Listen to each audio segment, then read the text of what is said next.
It's Avatar meets Waterworld, kind of. Tonight, as we play Blue Planet Recontact from Biohazard Games, we've got Jeff Barber on the show to GM this session with us. Stick around. It's Victory Condition Gaming plays Blue Planet Recontact.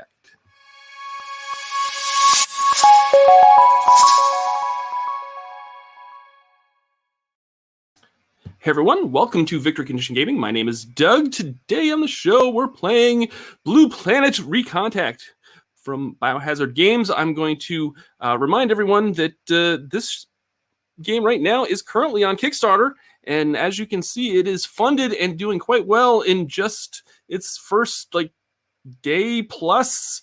You can pledge for the player's guide and the moderator's guide. It looks really amazing. I love the setting so much, so I'm really excited to feature it tonight on the show.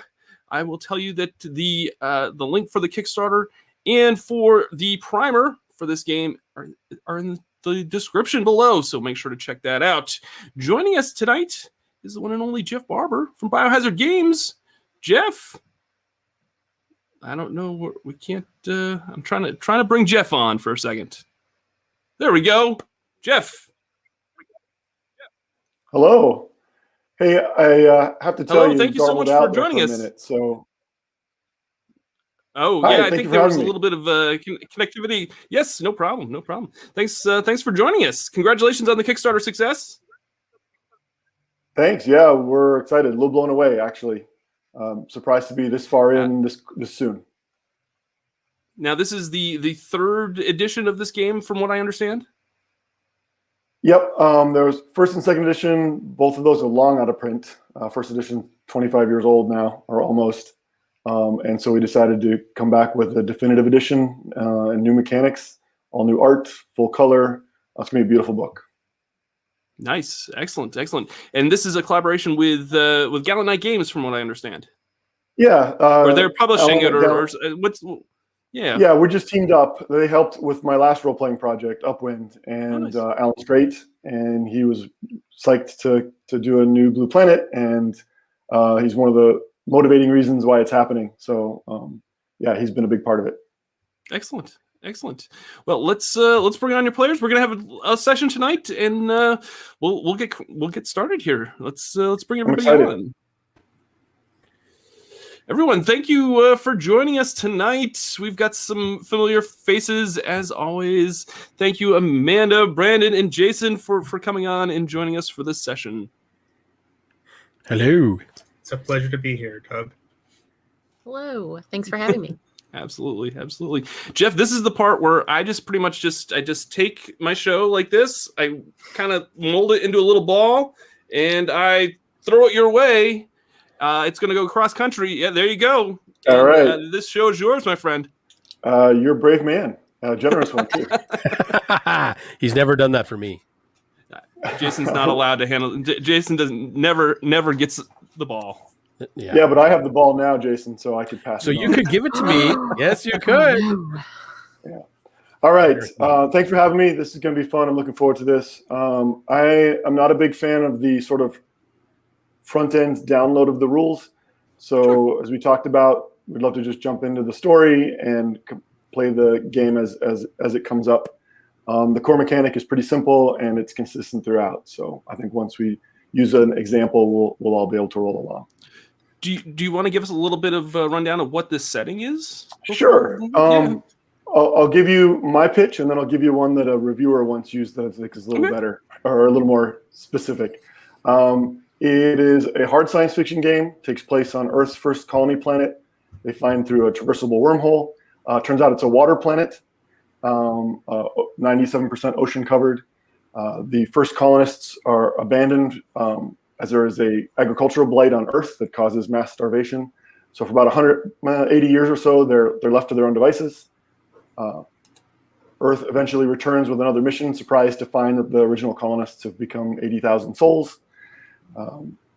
Not long after that, they discover something called Long John, which is an extremely valuable ore, allows for very accurate genetic engineering, and therefore the arresting of the aging process. And so you can imagine there's this huge gold rush as suddenly there's this promise of immortality.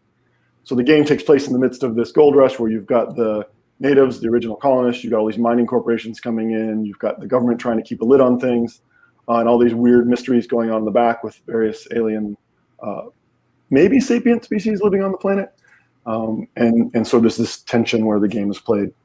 It was sort of more accurately described or succinctly described one time as Space Marshal Cowboy and his dolphin sidekick fight eco-crimes in alien Hawaii. Sold. Excellent. And it's probably more accurate to say that the players are usually the ones doing the eco-crimes, but you can also play the marshals if you want to. But there is definitely an intentional kind of Wild West feel to it, sort of sci-fi meets Wild West. And I always got to say this because we predated Firefly, so I think they got it from us. Absolutely. All right, so if you guys are ready, we can just jump right in. Yeah, let's do it. All right. For these one-shots, I usually have a little written intro, so I'll just go ahead and read that, and then we'll pick up in media res. Sound good? Mm-hmm. Perfect. Works for me. All right. This scenario is called Trouble in Paradise, and it's actually the demo scenario in our free quick start guide, if your viewers are interested in checking it out. Anything, anywhere, anytime. Yep, that's the company slogan. Little did Uncle Carl know just how true it would turn out to be when he put up that stupid sign. He claimed it was more a joke than a promise, that if he could see you now, instead of having gotten himself lost at sea, he wouldn't be laughing. The goon with the Russian accent and the big gun pointed at you certainly ain't either. Laughing, that is. The last chance, your old workhorse hydrofoil is knifing through the swell about 170 kilometers northeast of Harmony, dodging the islets, rocks, and reefs scattered throughout the region. Drew is at the helm with a gun pointed at their back. The rest of you are sitting on the foredeck, hands zip-tied behind you, staring down the barrels of some deadly-looking guns. The gangster covering Drew is tracking something on his link and ordering random-seeming course corrections, his accented voice increasingly frustrated. Drew reluctantly complies, as much as they are able while still dodging the rocks. The thug suddenly shouts, pointing to starboard with one hand, while steadying the pistol pointed at Drew with the other. Stop, stop, he yells. Here! Drew cuts power and the boat settles quickly onto its hull. Where is it? Growls the thug. The other hijackers look at you expectantly, like somehow you should know what the hell's going on. Boss Thug's face turns even harder as he levels his pistol at Drew's head. What trick is this? Welcome to Tuesday afternoon at Red Sky Charters. All right, everyone have the tableau? Yep. Drew, you are at the helm of your hydrofoil. It's a 60-foot boat. The flying bridge is sort of midships, a little bit to starboard, and you're up above the deck below you. The rest of you are sort of sitting knees akimbo, probably your legs have fallen asleep, your hands are numb because they've been zip-tied behind your backs for 3 hours. And you're staring up at these people who are incongruously dressed as sort of fancy city boys, wearing expensive suits out here on what is otherwise a fishing charter. And they're waving their pistols around with kind of a casual air that makes you realize that they are not hesitant to use them. They do, however, seem quite nervous as they look over the side at the open expanse of sea. So, what do you guys do? Well,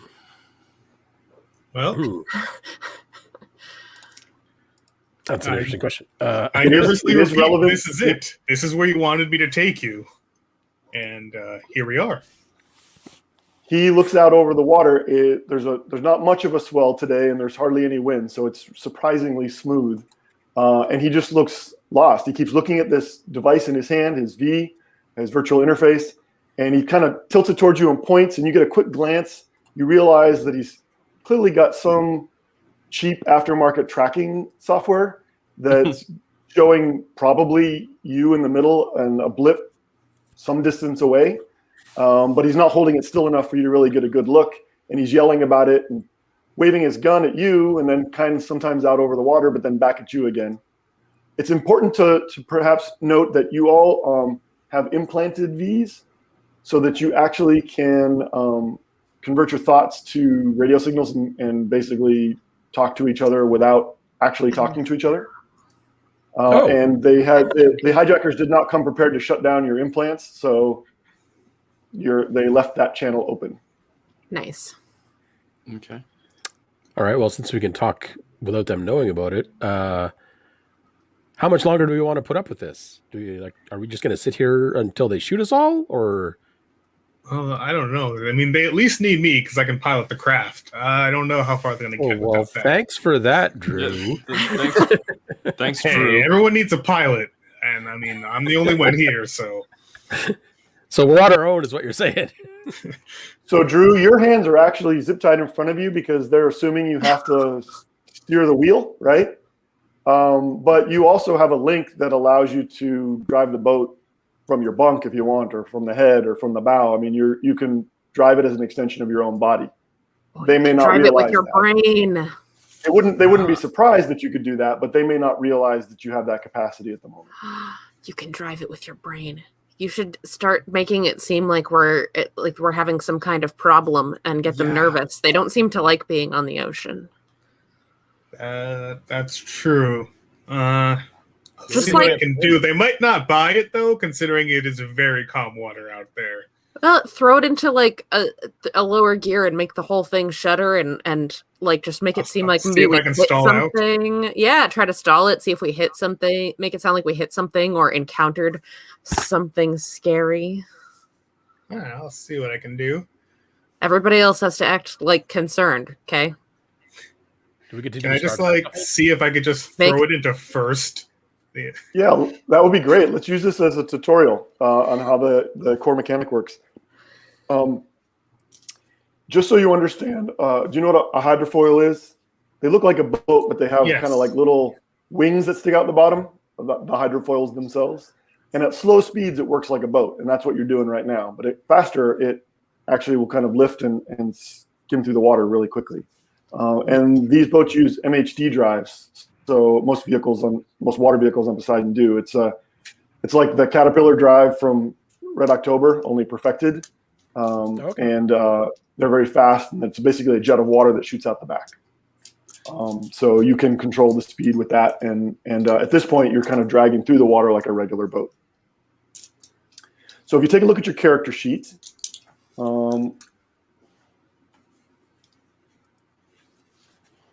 if you look at your skill sets, you'll notice that you have one that starts as small business owner for your general. Yes. Goes to local guide for your core, and then boat captain for your specialty. In this game, your skill sets represent areas of expertise or training or practice.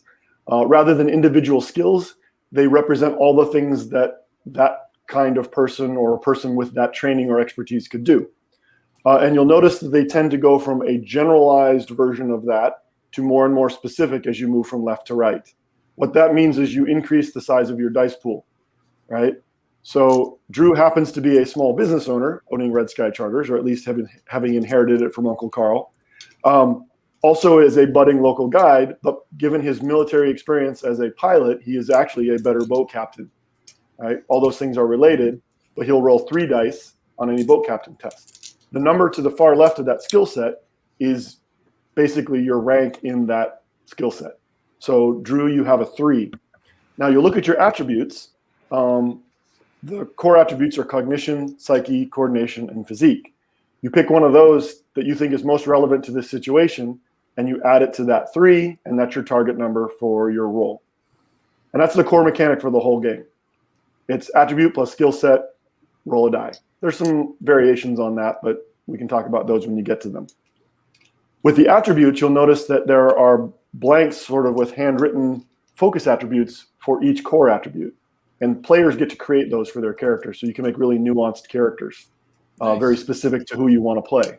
We provide lists to choose from, but we encourage players to make their own, as with the skill sets. We encourage players to make their own skill sets as well, which means no 2 Blue Planet characters are ever going to be the same.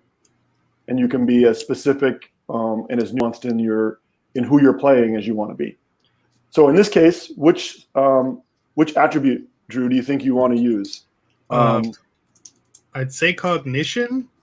Okay. It's more of like I guess more of a knowledge type check Okay, there. I think that's appropriate.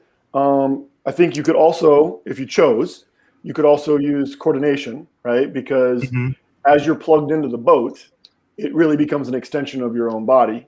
And so you could use even athletic probably, right? If you wanted to as your focus attribute. The idea being that how you decide to do it colors the narrative, right? If you're doing it intellectually, we're imagining that you're figuring out how to do this, plotting it out, deciding what the RPMs on the engine should be, that sort of thing, right? Whereas if you're doing it just because you're an athletic brute, then that's going to be a different sort of flavor to the story. So however you want to do it, you let us know, and then we'll make the test. Gotcha. I'm going to try to, sense out the engine and then see if I can just, cut it into first at that right moment. Okay, so that does sound like you're thinking through it. So let's take cognition plus boat captain, which is going to give you a 5 to shoot against. And in this case, boat captain gives you 3 dice. So you roll your 3d10. Usually it only matters what your lowest die is. It only matters what your best roll is, right? Okay. I got a 4 as my lowest die. Okay, so you succeeded. It does matter sometimes how much you succeeded by. If you succeed exactly, then you are successful, but there's a complication. If you make it by 5 or more, then you get essentially a critical success. You get a narrative benefit or a +2 forward, your choice as a player. If you miss it by 5 or more, then there's a complication. There's a consequence. And you fail, of course, but then there's a major consequence that you'll have to work around. The difference between what you scored and what you needed to score is called the action value. That can be positive or negative. And sometimes it's important. A lot of the times it's not. All right, so you succeeded. You described to us what you do with the boat. What does it look like as it changes speed or position? It just starts to stutter badly.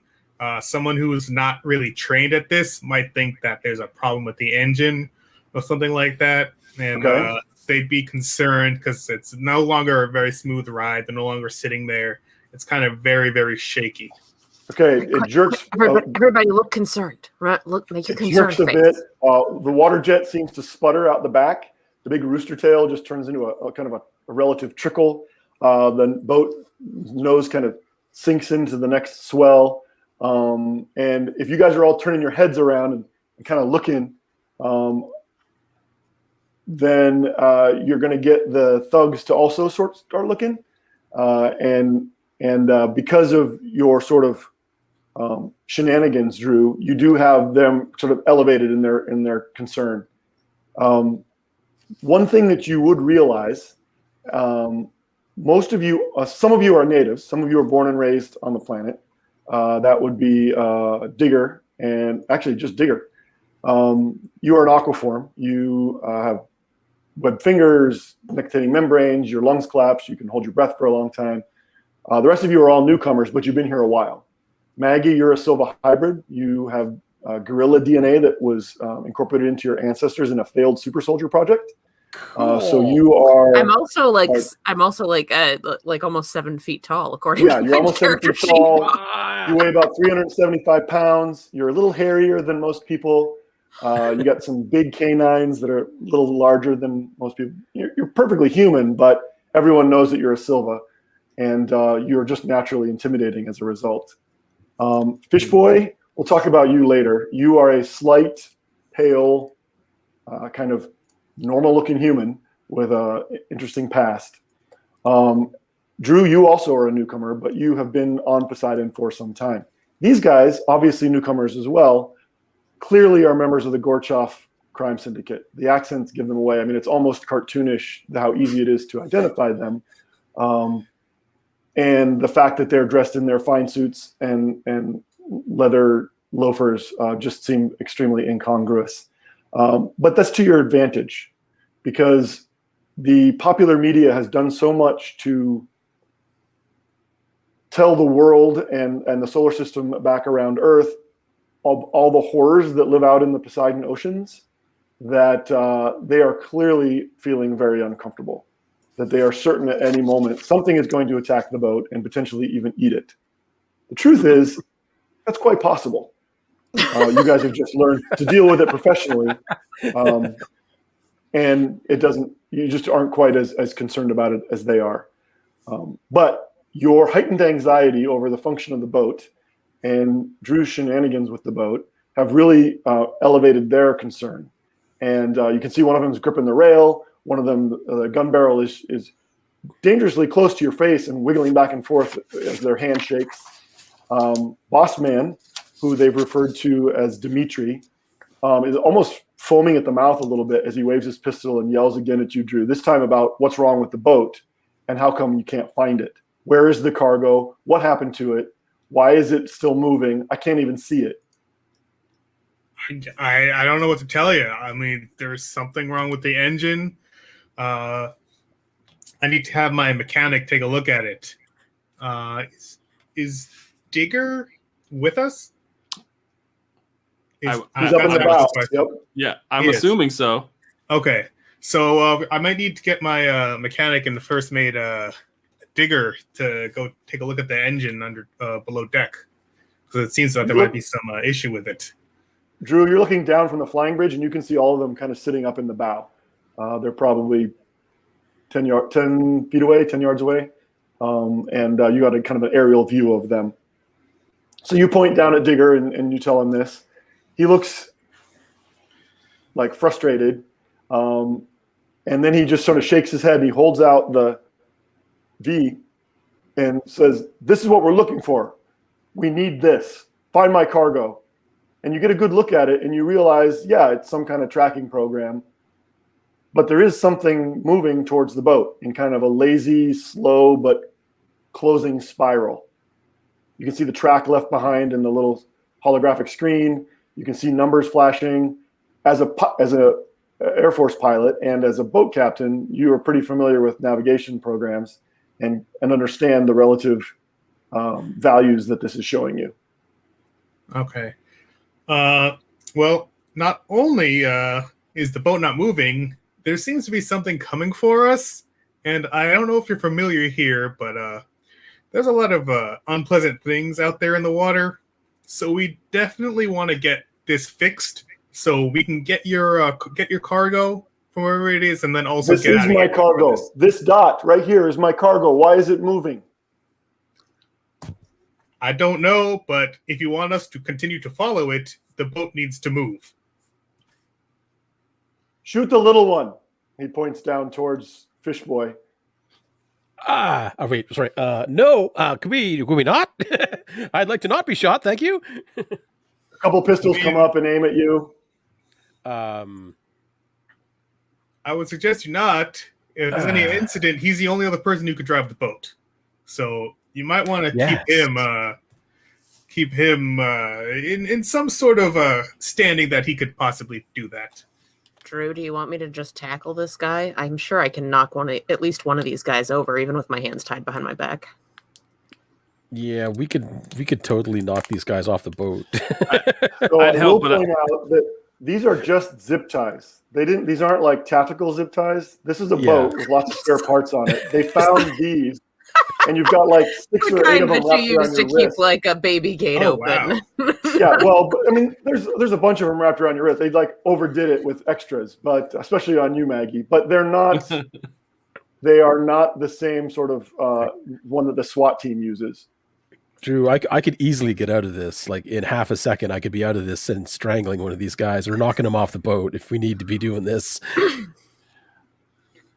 The immediate threat here is whatever's coming toward. Yeah, whatever's coming towards us. You've got a sense now that it's only probably 100 meters out, and strangely, it seems to be like fading in and out. The signal sort of disappears, and then it's a little closer, and then it disappears again, and then it's a little closer. Okay, which so is odd. That's a different marker than the cargo that the people want, right? He seems to think it's the same thing. That's why he's yelling about, why is my cargo moving? Oh, that's right. Yeah, it doesn't seem right. It doesn't seem right to him either, but he doesn't understand. he doesn't understand navigation. He doesn't understand radar or signal tracking, and he certainly doesn't understand the ocean. Gotcha. Excuse me, Mr. Person with a gun pointed towards me. I am afraid that it's possible that your cargo may have been taken for a ride by some sort of large creature. And unfortunately, we're not prepared to lay waste to said creature since this is a charter vehicle. He looks at you like you're nuts, and then his eyes get really big, and he looks out over the water just as this huge wake of something breaches the surface, and it looks like whatever it is at least the length of your boat heading straight at you. Water starts purling off of the top. It leaves a big wake, and it starts to speed up. I think we're past the point of shenanigans with the engine. Is there? Yeah, Yeah, Drew. Okay, so I try to start the engine again. Okay, it guns right to life, and the boat leaps up out of the water as this huge jet of spray comes out the back.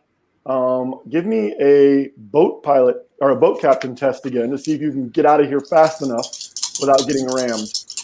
Okay, let's see. Come on, dice. I got a 3. Okay.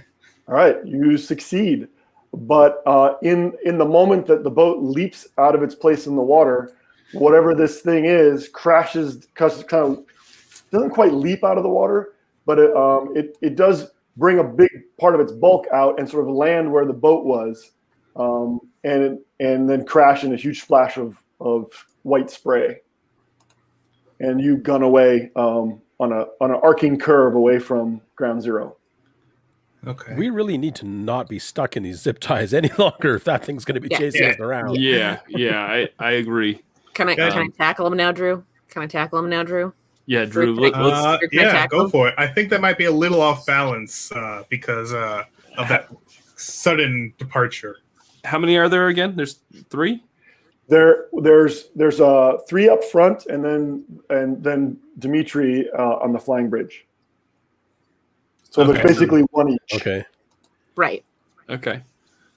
I'm going to try and slip out of my zip ties. Fishboy has a specialty in escape and evasion. You do. Nice. Survival training. I'd like to try and slip out of my zip ties and try and body block one of them off the side of the boat. Okay, let's assume you've been working on the zip ties all along, because you knew your moment was going to come. You're not the most patient of fellows, so go ahead and give me a test. We call up your character sheet here.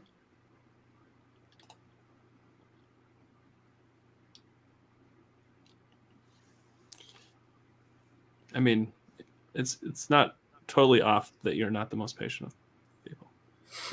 What attribute would you like to pair with your escape and evasion? I would say coordination. Perfect. So that would be 3 and 2, so 5. And you're rolling 2 dice because it's your core. I got a 3 and a 1. All right, so your best roll was, what do we say that was a 5? Your best roll was a 4. So your action value is a 4. You have them loose. You can pull your hands out at any time. You've actually worked the feeling back into your fingers over the last hour or so, as you tried to keep your near escape secret. They have a 2-point penalty to not having sea legs, but I'm going to say that at least initially, because you guys have been knees akimbo for the last 3 hours, you would have a -2 for your legs falling asleep. Right. So it just washes. So it just washes in this case. Okay. So go ahead and make your move. And if that is going to trigger other people's move, I think I'll ask for initiative tests. Okay. Yeah. All right. All right. So we'll give Fishboy his first action because it seems to be going first. And then everyone else will make initiative tests, and we'll talk about how we do that after Fishboy acts. Sounds good. All right. So once I have my hands basically free, knowing that my legs might still be a little bit tingly or whatever, I'm basically just gonna barrel rush straight into the person closest to me and try to drive him straight back into the rail. So hoping that he'll hit the back of the rail and kind of just do the whole, flip over the rail. So your hope is to pitch him over the side without going over yourself. Yeah, basically, yeah. I'll give you a big bonus if you go over yourself. or how about this? I'll give you a big bonus if you risk going over. So if you fail, you go over. If you don't fail, then you don't go over. I'll take the chance. Okay. I'm confident in my skills. All right. So you're doing a hand-to-hand move. Yeah. I think you have a specialty in that. You do. You do. Also note that the game kind of revolves around a concept called maneuvers, and there's lots of different kinds of maneuvers, and it's just a way to kind of help people decide which skill sets they want to use or how they want to interact. This is a hand-to-hand maneuver, and if you look at your second page of your character sheets, you'll see that some of the maneuvers that are most commonly used are itemized. So in hand-to-hand maneuvers, you can do three different things. You can, if you're the attacker, you can do damage. You can manipulate, which is what you're trying to do. Yes. Pitch somebody to a different position, or you can subdue. And then if you're being attacked, conversely, if you would do protect, counter, or dodge. Yeah. So you're trying to manipulate, which means you're trying to change the position of this fellow. And this is an opposed test. So most maneuvers are opposed, either by another character or a creature or some environmental factor. And in this case, this guy will try to fight back, but you're going to catch him a little bit off guard. And I'm giving you a +2 because you're going all out. You're ready to knock this guy over the side, even if it takes you with him. Alrighty. And he will get his lack of sea legs on this test because he's not ready for this at all. And the boat just pitched forward. So you go ahead and make your test.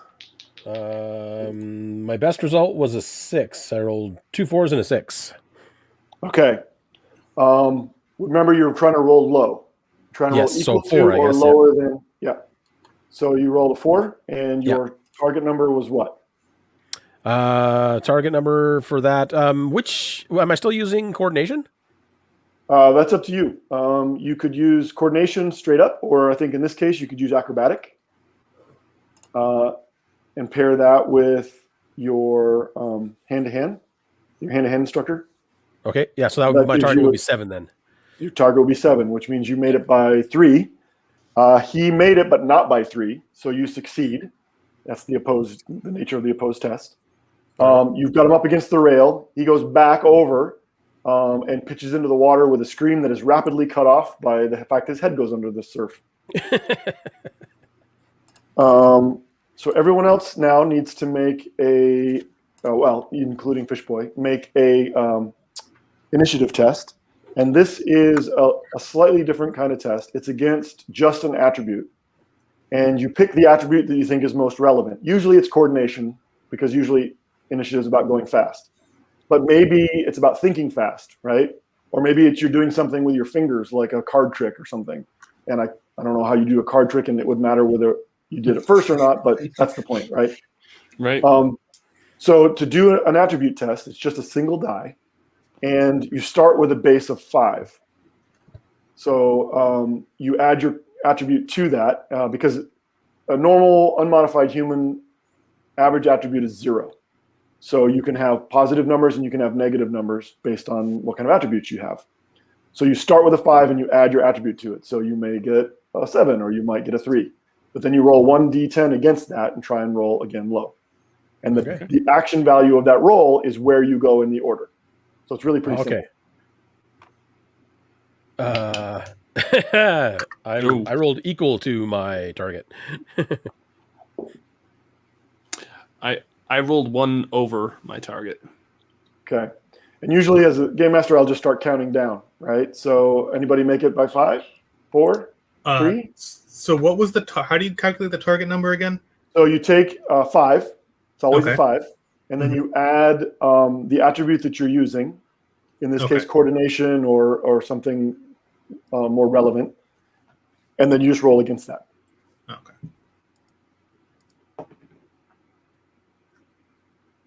And try to do better than me.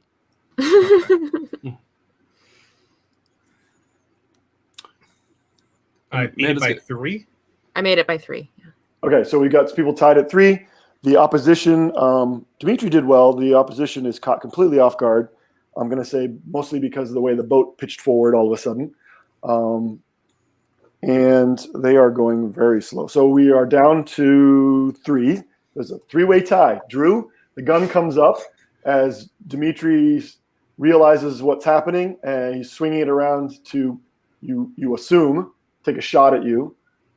Maggie, you are acting in this same moment. And Fishboy, I want to make sure I don't forget to tell you this. I think Maggie applies to Maggie as well. You both have accelerated neurons as biomods. One of the things that those do is they give you what's called a reaction. It's basically a second action in the turn. The only stipulation is that as a timing mechanism, another character has to act or been able to act between your first action and your second action. That makes sense. Okay. You just can't do consecutive actions is all. Yeah. Yeah. Okay. So Fishboy, because you had that surprise round and you're pushing the guy over the edge, we're going to hold on that reaction because that's kind of a big turn anyway. Then we'll start this round. So we're on 3s. Drew and Maggie, you are acting at the same moment as Dimitri. So what do you guys do? Okay, since he has like his gun basically to the back of my head, I'm gonna try to do like a almost like a dip, and then use my my elbow to kind of like push him back off of me as I'm like ducking a little. So you're gonna duck under the weapon and try and get an elbow in the ribs and push him back. Okay, perfect. So you make some kind of hand-to-hand test. I think you have GEO military is probably the best hand-to-hand skill that you would have. Because you got basic training in the military and they taught you how to fight. Yeah. Maggie, let's look at your character sheet. What do you want to do? So I was thinking I was basically just going to leap up and throw myself at one of these mooks and knock him over. Okay. Do you want to try to burst out of your bonds as you do that, or are you just going to go at him like head first? I'm just going to go at him head first for now, just as an initial bull rush. Knock him down. I'm going to give you a -2 because your hands are tied behind your back. Fair. That would be a guerrilla rush. A guerrilla rush, yes. You know what I'm doing. So what skill would you like to use? Oh, geez. I'm not sure what's relevant on what we have. You have forward recon because you're ex-military as well. You and Drew are military buddies. Yep. That's how you got connected to Red Sky Charters. Okay. And so you got forward recon. They certainly taught you to fight there. Yeah. But you also have fugitive capture. So you are a warden. You're basically a FBI meets game warden. Right. Right. You go around stopping eco crimes, just like we talked about before. And so you've had to arrest people, and you're good at taking them down. So you could choose to use that if you wanted to, but you'll notice that your forward recon gives you a 4. Fugitive capture, on the other hand, only gives you 3, but you get 3 dice. So you got to play that game a little bit. I think I'll go with the fugitive capture one. I like the odds of rolling on 3 dice better. Okay, and what would you like to use for an attribute? That will be physique. Physique? Well, you've got powerful under physique. Do you want to use that? Yes, we'll do powerful. Okay. So that'll bump you up 1. So it's 4 plus 3. So you're rolling at a 7 on 3 dice. All right. Let's see if we can manage this. Not to look at success. I managed to make it. Remember, you're at a -2 because your hands are tied behind your back. Okay, then I met it. You met it exactly. Okay. Yes. So I'm going to say you succeed, but as we mentioned before, there is a complication. Yes. You crash into the guy, knocking him back, but you also go down. So you're laying on top of him with your hands tied behind your back, which is incredibly awkward. If it was a meet cute, it would be like sexy maybe. Instead, my face is just smashed on him. You got this, you got this gorilla growl. Your teeth are. Your face is right up against this guy. His eyes go wide, but you see the pistol. Let's see if he kept a hold of his pistol. Jeez. Oh yeah, he rolled a 1. He kept a hold of his pistol. No. And you can see it like he's realizing, oh, I still have my gun, and so that's going to be interesting. All right, that was 3s. Drew, did you succeed in your test, or are you waiting to roll? I was waiting to roll. Okay. So I got to roll against a 6. I'm going to use dexterous along with my GEO military. So that would just be 1 die. Yep. I do not make it. Okay, good, because we can talk about another rule. If you'll notice on your character sheet, there's something called strain. And you have some physical strain and you have some mental strain, right? This is a way for you to adjust the odds a little bit. You can use strain in 2 ways. You can use it in advance. You can add it directly to your target number to bump it up a little bit. And once you've spent it, it's gone. You can use it to re-roll at the same target number that you just rolled. However, if you fail, then until your character has a night's sleep and a full meal or medical care or whatever that is they need to kind of recover, they're going to be at a -1 to the attribute that you were using in that test because you've overdone it. You've overstrained yourself. Okay?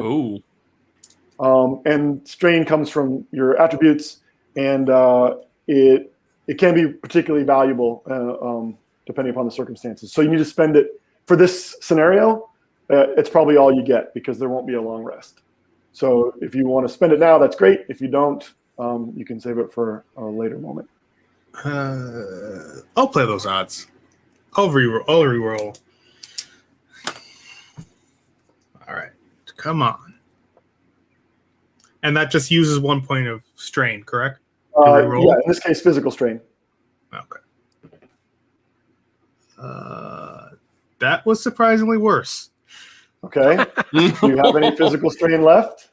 You're going to get shot. Now you're going to be Drew. -1. Your physique is -1 for the duration now. Do you want to spend another point? Let's go with no. Okay. All right. So you try to slam into the guy. You don't know if it's because he was expecting it or because the boat is pitching or what. But you ever walk downstairs and think you're done and you get to that last step and then stumble because there was one more step? Yep. You thought you were going to crash into this guy, so your body was tensing at just the right moment, and he's not there anymore. And you just go sprawling down onto the ground behind him, and he's now standing over you. 2s. Nope. 1s. So sorry, let me back up. He was also acting at 3, and that was his action, was to step away from you. I don't know about you guys. I hate in the movies when the guy with the gun gets right up in somebody's face because, it's not very useful at that point. So he steps away knowing that he's going to be at an advantage if he can cover you. So he's doing just that. He's aiming down at you and says, don't move. That was 3s, 2s. 1s, 0. -1. That's me. All right. What do you do? I'm still down on my knees, I'm guessing. And of course I have a bad knee anyway, because I'm 58 years old. Pain, so that's good. Right. And I'm man, Doug. And I'm gonna get up. I'm gonna try to I'm gonna try to knock, kind of do what Maggie did a little bit, and kind of just try to burst from break my zip ties in the back and kind of knock somebody over. And as I get up and I'm gonna say, I'm getting too old for this crap. And I'm just gonna try to break free and then try to knock one of the gunmen over that's in front of me. Okay, so you're doing a lot in one turn. That's awesome. Yeah, I know. But because of the bad knee, and that's another rule maybe to share. One of the things that characters have tags, tracks, and ties, and we can talk about tracks and ties if they come up. But tags are just unique things about your character that either you can start with in the build, or you can acquire through play. Sometimes they're positive, sometimes they're negative. Your characters all have various tags just to make them a little more interesting as pre-gens. And Digger's got an old hydro-shot injury and a bum knee. So I'm going to give you a -3 for all that you're trying to do because that knee already hurts, and now you're trying to leap up and while burst out of your bonds while also trying to take out an armed thug. Right. So I think I can guess probably what you're going to use as your skill set.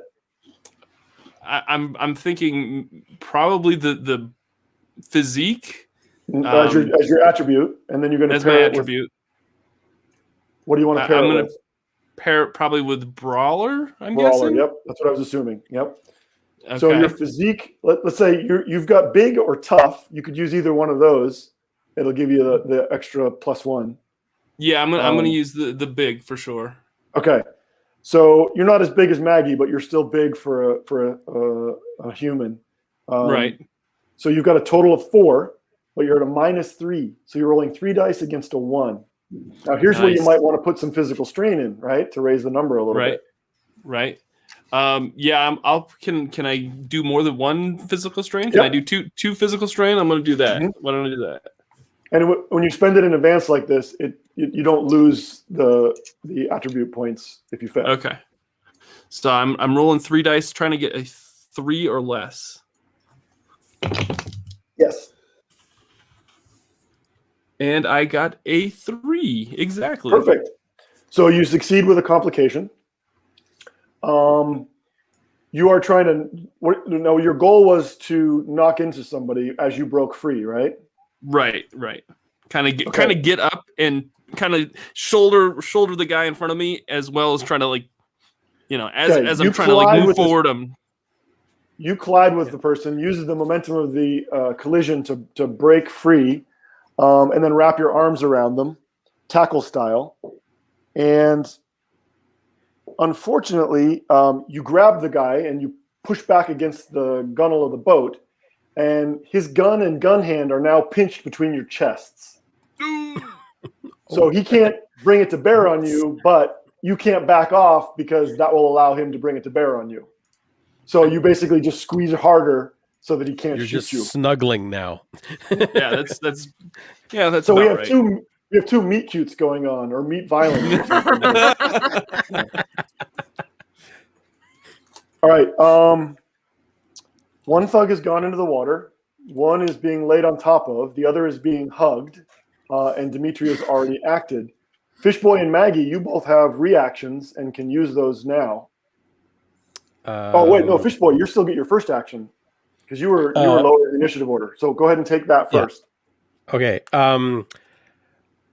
Do I still, when they used all these twist ties, did they just use, multiple twist ties in one big band? Yeah, they just put them around your wrist until they thought there was enough. Okay. I am going to turn from the railing where I've knocked this fellow over, and I'm going to dive towards the snuggling monkey lady and the bad guy. She loves I'm going to try her a monkey lady. She loves that. Yeah. Keep that up, Fishboy. Oh yes, it's going to be a thing. Yeah, you've had to have bones medically repaired because of yeah, I'm sure. Before. I'm going to dive towards his gun, and I'm going to see if I can't use the zip ties that I've managed to wriggle my way out of to wrap around his gun and yank it out of his hand when I dive towards him. Okay. What skill set would you like to use for that? I'm guessing I'm going to go with graceful. Well, sorry, not skill set, but probably, I guess, the hand-to-hand again. Okay, that seems fair. Since I'm literally going for his hands here. You're trying to disarm, so it's another manipulation.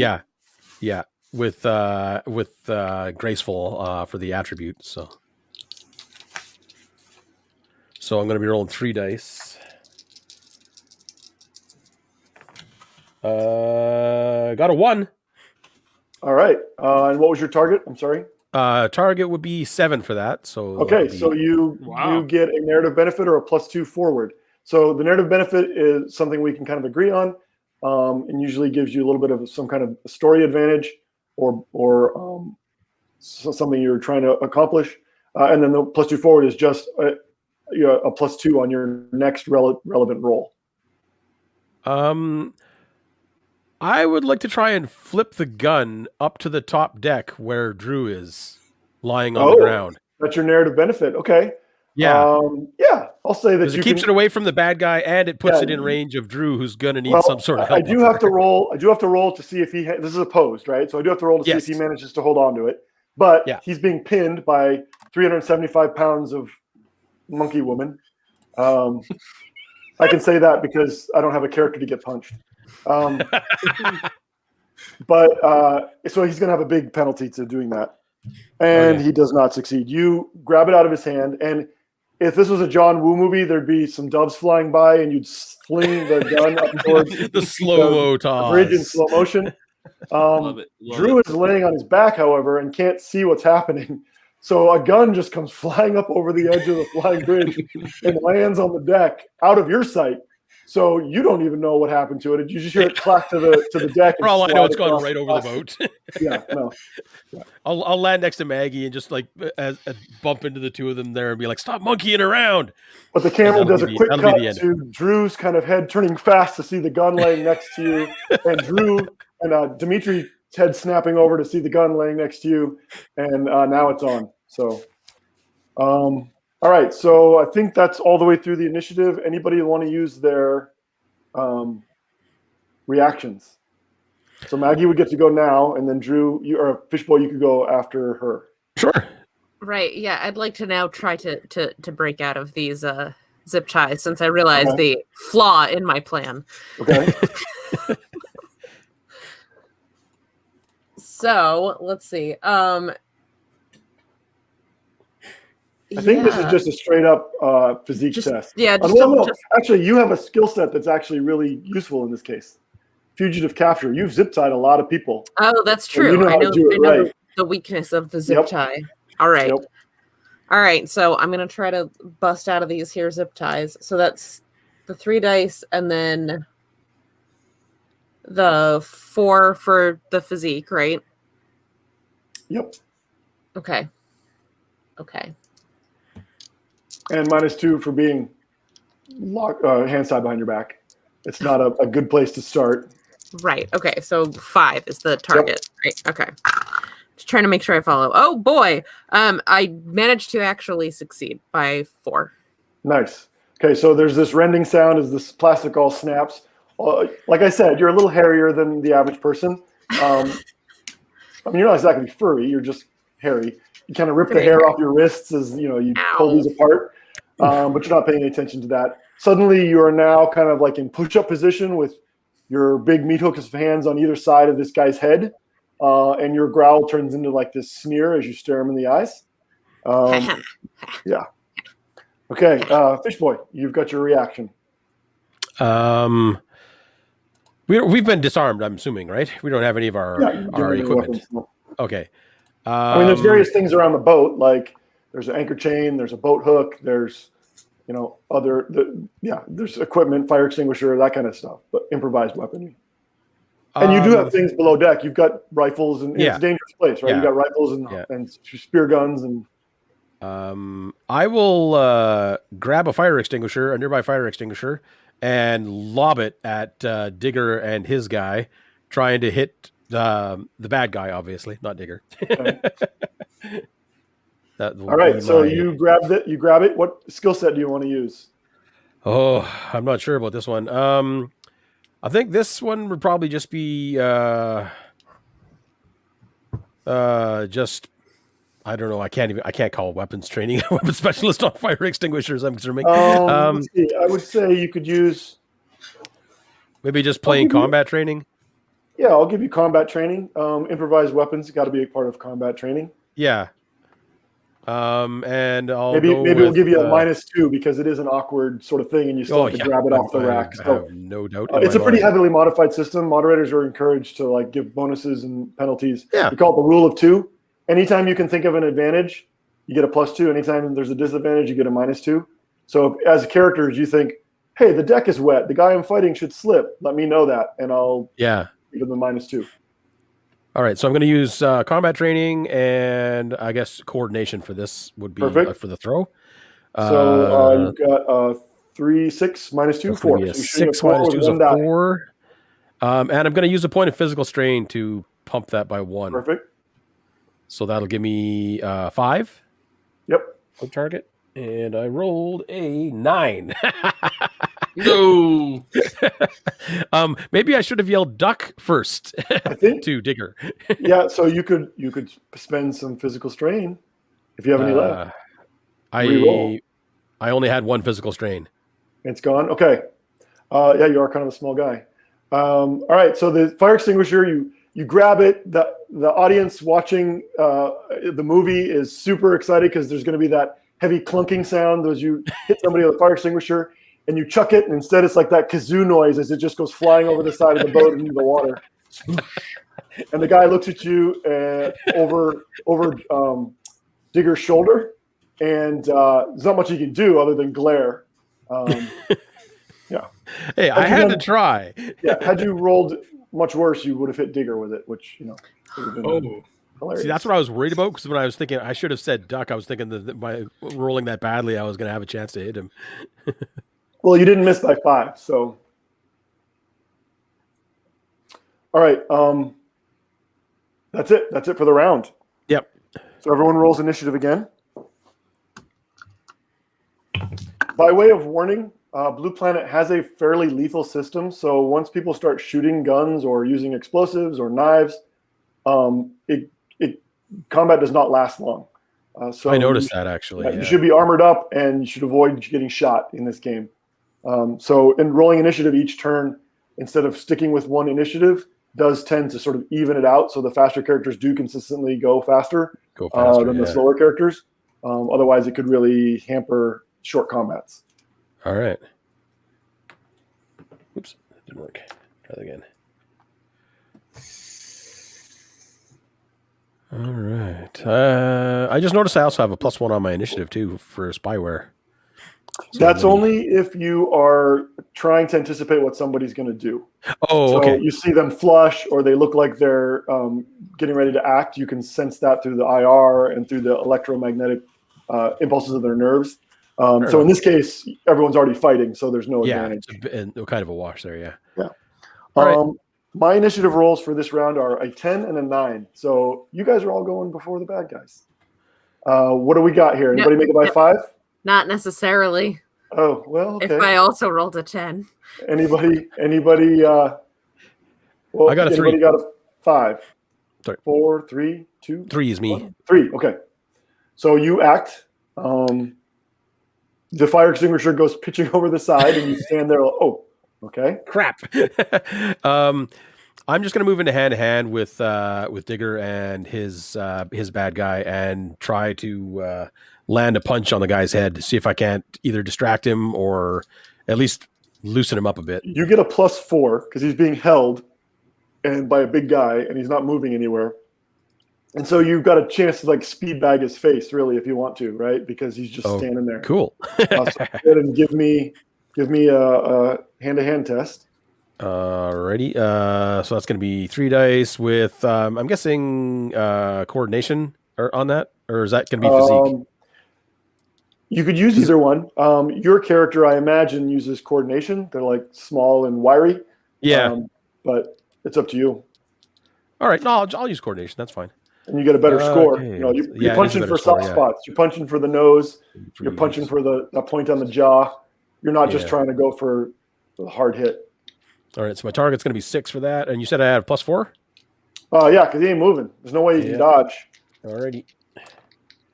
Well, actually, sorry. It's a -4 for him. It's a post test. So it comes out to the same result. Okay. I beat it by 9 if it's a 10 for a set. So narrative benefit or a +2 forward. In this case, narrative benefit, lights out, right? If you want it to be. Yeah, I'm thinking I just cold cock him straight up, just right in the temple, just stun him. His eyes roll. He kind of eyelids flicker, and Digger, you feel him go mostly limp in your grasp. Digger, get the gun. Who's next? That was 3s, 2s, 1s, 0s. That's me. Okay. It's also Dimitri. Oh, okay. Oh, crap. I just tossed him another gun. No. Whoops. So what are you going to do, Digger? So the guy that I have he's lights out right now? Mostly. I mean, his legs kind of go out from under him. He's not unconscious, but he would go down if he was boxing, right? Okay. You weren't holding him up. Yeah, if you weren't holding him up, he'd go down. Okay. Can I head bump him? Can I just knock him out and just throw him and then just try to throw him after if I hit him? I'm going to say you don't even have to roll to hit, but we will do damage. So that you guys learn how damage works, right? Sure. For damage, you always roll 3 dice, and it's the only time it matters how many are successful. And your target number is the damage rating of whatever you're trying to do. In this case, headbutting him, especially this close, as you can line up on him, I'm going to say is +3. It's a 3. So your target number is 3. 3? If you roll equal to or less than, it's considered a success. Okay. One die successful, it's a minor wound. 2 die successful, it's a major wound. 3 die successful, it's a mortal wound. And then each of those has different effects. I got 2 successes. 2 successes. Okay. So he has to make not only a stun test, but he makes a stun test. He rolls a 10. If you guys haven't guessed, I have terrible dice luck.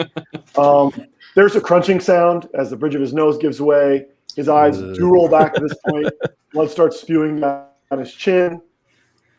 And he just slumps over as you're holding. He is completely. Oh,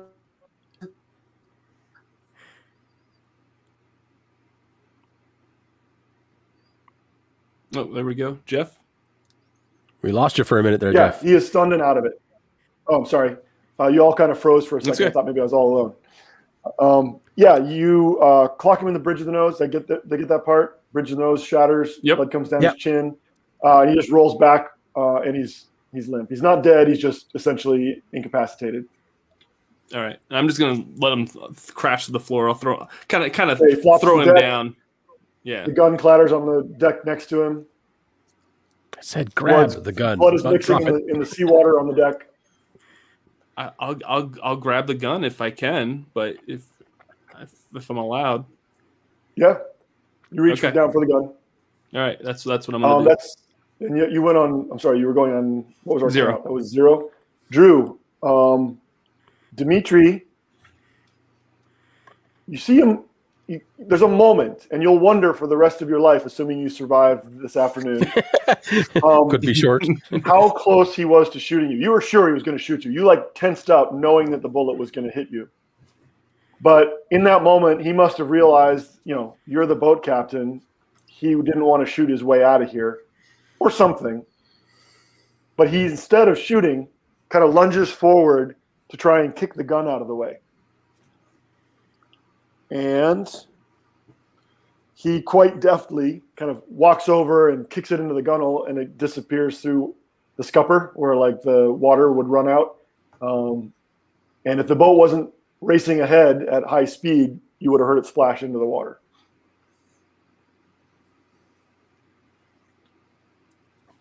But you don't get shot. He levels the gun at you and says, call them off. That was -1. No, that was 0. -1, -2, -3. Okay. -2. Okay. What do you do?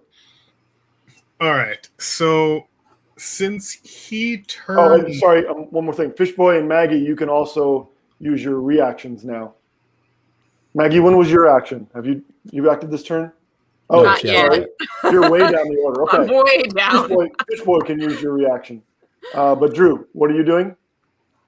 Okay, so since he kind of went off to the side a little bit, is he still staring directly at me, or is he more focused on kicking the gun out of the way? He did that as his action. He kicked it out of the way. He turns back and he's aiming the gun down at you. He's looking right over the sights of the gun, right at your face, in that classic Tarantino style. So you can do something brave or stupid, depending upon your perspective. A little bit of both. And he says, call him off. Okay. So, since we can communicate essentially telepathically, can I just shout out, leave him alone to the crew, Digger and Fishboy and Maggie, while at the same time being I'm in a bad situation, I could use some assistance, kind of messaging that to them.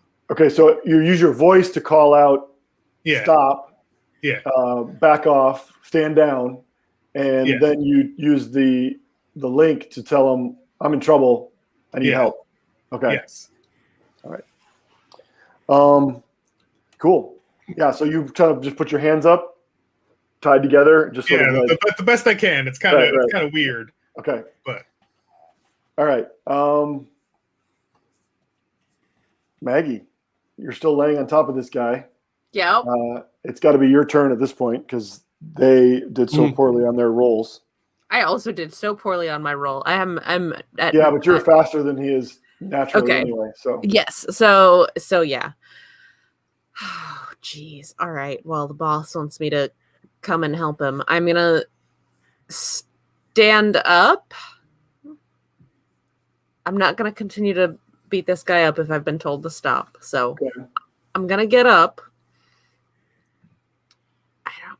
He's still on the ground though. I'm gonna start making my way up to where Drew is. Okay, so you need to go to the middle of the ship, middle of the boat, and up a short ladder. Because you can't even see him where he is. All you can see is sort of the top of Dimitri's shoulders and head. Right. Over the rail of the flying bridge. Yeah. Okay. Yeah, I'm gonna make a dash for the flying bridge. So I'll say that at the end of the turn, your head is like halfway up the ladder. Like you're halfway up the ladder, your head is just clearing the flying bridge deck, and you can see the tableau that I just described. Okay. Yeah, I can see the situation now. Gotcha. Okay. Fish boy, you're gonna take a second action. I am going to sprint across the deck towards the guy that she just got up off of. Okay. And do a combat slide thing right into the guy and see if I can't just kick him off the damn boat. Well, there's a waist high gunnel, so I mean you're not going to be able to. Damn! Yeah. I mean, you could certainly kick him into the gunnel. That would hurt a lot. Actually, I'm still gonna do that. Whether he goes off the boat or not is irrelevant at this point for me. Okay. He's going to be at a -2 for being prone.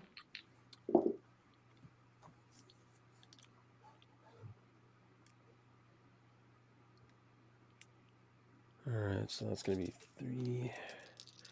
So that's going to be, I'm going to use acrobatic for that, I guess, because it's kind of a fancy move there. Yeah, and my combat training, so that's going to give me 7. And you said he's at a -2. Are we still? Is this still opposed? It's opposed because he's no longer held down. He's going to try and not get kicked. Are you using combat training or hand to hand? Hand to hand instructor. So that's 3 dice. I beat it by 3. Okay, he beat his by 2. So as he tries to like pitch himself up, you crash into him, and so it just sounds like you're trying to do damage, right? Yeah, I'm just trying to hurt him. So go ahead and roll against a DR of 3, and that's 3 dice. 1 success. Okay, it's a solid connection. He kind of slides across the deck and his head bangs off the gunnel, but he shakes it off and starts to scramble to his feet. Okay, that's my reaction, so I'm good there. Okay, I think that Maggie's got a reaction. Yeah, can I make it the rest of the way up the ladder? Yep. The camera, if this were a movie, would show you sort of like. You ever see those movies where like suddenly a helicopter appears out of nowhere from behind whatever this tableau is? Nobody heard it coming. Well, this mountain of a woman appears. The helicopter appears out of nowhere. Nobody heard her coming, and suddenly the shadow falls over Dimitri as he looks up and sees Maggie looking down at him. And he's particularly short and stout, so you tower over him. I'm an Amazon gorilla lady. What are you going to do when you get there? Do I still have enough action left to really do anything, or can I just kind of intimidate him? I'd say, because we're being a little cinematic here, sure. I mean, if you want to dive on something simple, like diving on him or taking a swing or something. Yeah, I'll just take a swing at him. He is holding a gun, so I mean. This is true. This is true. My last diving attempt didn't go that great, so I'm just gonna try to hit him in the head. Okay. All right. Let's see. Does the fugitive capture thing still apply here? I think taking down I would involves punching them in the head sometimes. Yeah, okay, so we'll go with that. All right. So that's 7 using my powerful physique. Okay. Oh my gosh, why? All right, I made it by 1. Made it by 1. Let's see if Dimitri's. He's an older fella, but he was a scrapper in his day. He did not roll any better. In fact, he missed it by 1. Aha! So he turns. There's a shadow falls over him, and then it's one of those scenes where the camera just turns black as whatever it is flies towards it, which in this case is your fist. And then the next scene is you helping Drew up as Dimitri is kind of laying in the corner. Well, actually, we should see how much damage you actually do to him. Go ahead and roll 3 dice. Okay. This is where you ruin it. You add 1 plus your physique because you're a monster. You're adding 4 for powerful. Yes. So you're rolling against a 5. Ooh. Okay. Nice. 3 dice against a 5. I made that by a lot. I made that by 4. Okay. Well, sorry. This is where all the dice matter, right? Oh, okay. But his physique comes off the total. So as tough as Dimitri is, comes off your total. Oh. So you're rolling against a 4 or 5 with your dice, but his toughness is his physique is 2. So you're really rolling against a 3. So you're 3 dice against a 3. Okay, against a 3, I made it by 2. Okay, so you do a major wound, and now he has to. He's gonna feel bad in the morning. Nope, he is stunned. He goes crashing back into the side of the flying bridge, and there's this next scene where he's kind of sprawled out, little Tweety birds like going around his head. You've recovered his guns. You helped Drew up, and the only fight left, I think, is Fish Boy and the one guy he just kicked. Yep. So we can go another initiative round, or the fact that you all now have guns, we could probably just assume you train them on this guy and he just puts his hands up. But it's your call. That's fine. Keep whipping him up. We'll take him prisoner. That's fine with me. All right. He's beaten, obviously. Yeah. Well, I'll show him how to properly use zip ties and tie him up. You have survived. You have subdued your hijackers. You properly zip tie them up. They are now all sitting in the bow of the boat like you were, and your boat is still racing across the surface of the water. The camera does a slow pan back from the V that Dimitri was holding. It's still beeping, though the signal is coming from much farther astern. So something's got the cargo. Do we even have any idea what this cargo is? I feel like that was not made clear by this guy. Not that we can ask him now since he's unconscious, but no, he's not unconscious. He was just knocked a little stupid. It's just a little woozy. Okay. And you can, it could be the classic bucket of salt water in the face kind of thing. Yeah. Now might be a time for an interrogation, Maggie. I mean, it must be somewhat valuable if he's that risking. If they're risking that much for it. So we should probably try to find out what it was. Yeah, let's ask the guy. Hey, what is this thing that you had us chasing anyway? Well, since this is a family show, I'll just say he says an explicative under his breath, a foul one in Russian, and kind of spits off to the side a little bit. It's blood and a tooth from getting clocked by Maggie. Oh, that's helpful. Okay. Squeeze his head off. I mean, entice him. Or no, wait, that's not the word. No. Not entice. Sounds real messy. No, there's another word for that. It's beat him, hurt him. Hurt him until he tells you what you want to know. I already hurt him. Hurt him some more. It's motivational. I don't really want to, Drew. I'll do it. I mean, I could try to hurt him emotionally. Oh. I mean, your mother didn't love you. Who wears leather shoes onto a boat? That's terrible. What kind of fashion sense is this?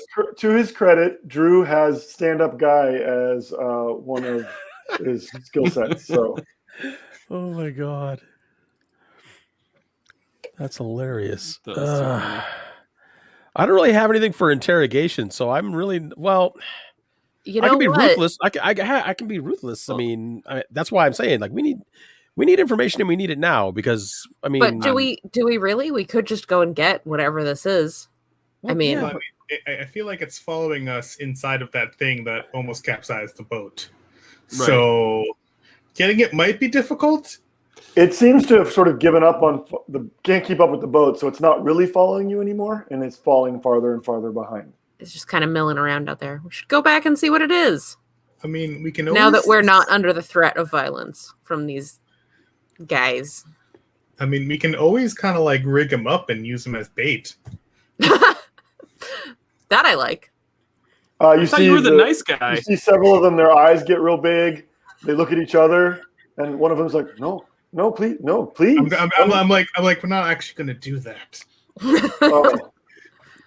Dmitry looks over at him and says something in Russian and kind of like, you're going to get yours. Don't let him play you.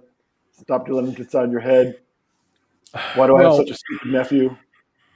You're tied up on the deck of our boat. What kind of position do you think you're in right now? You know who we are.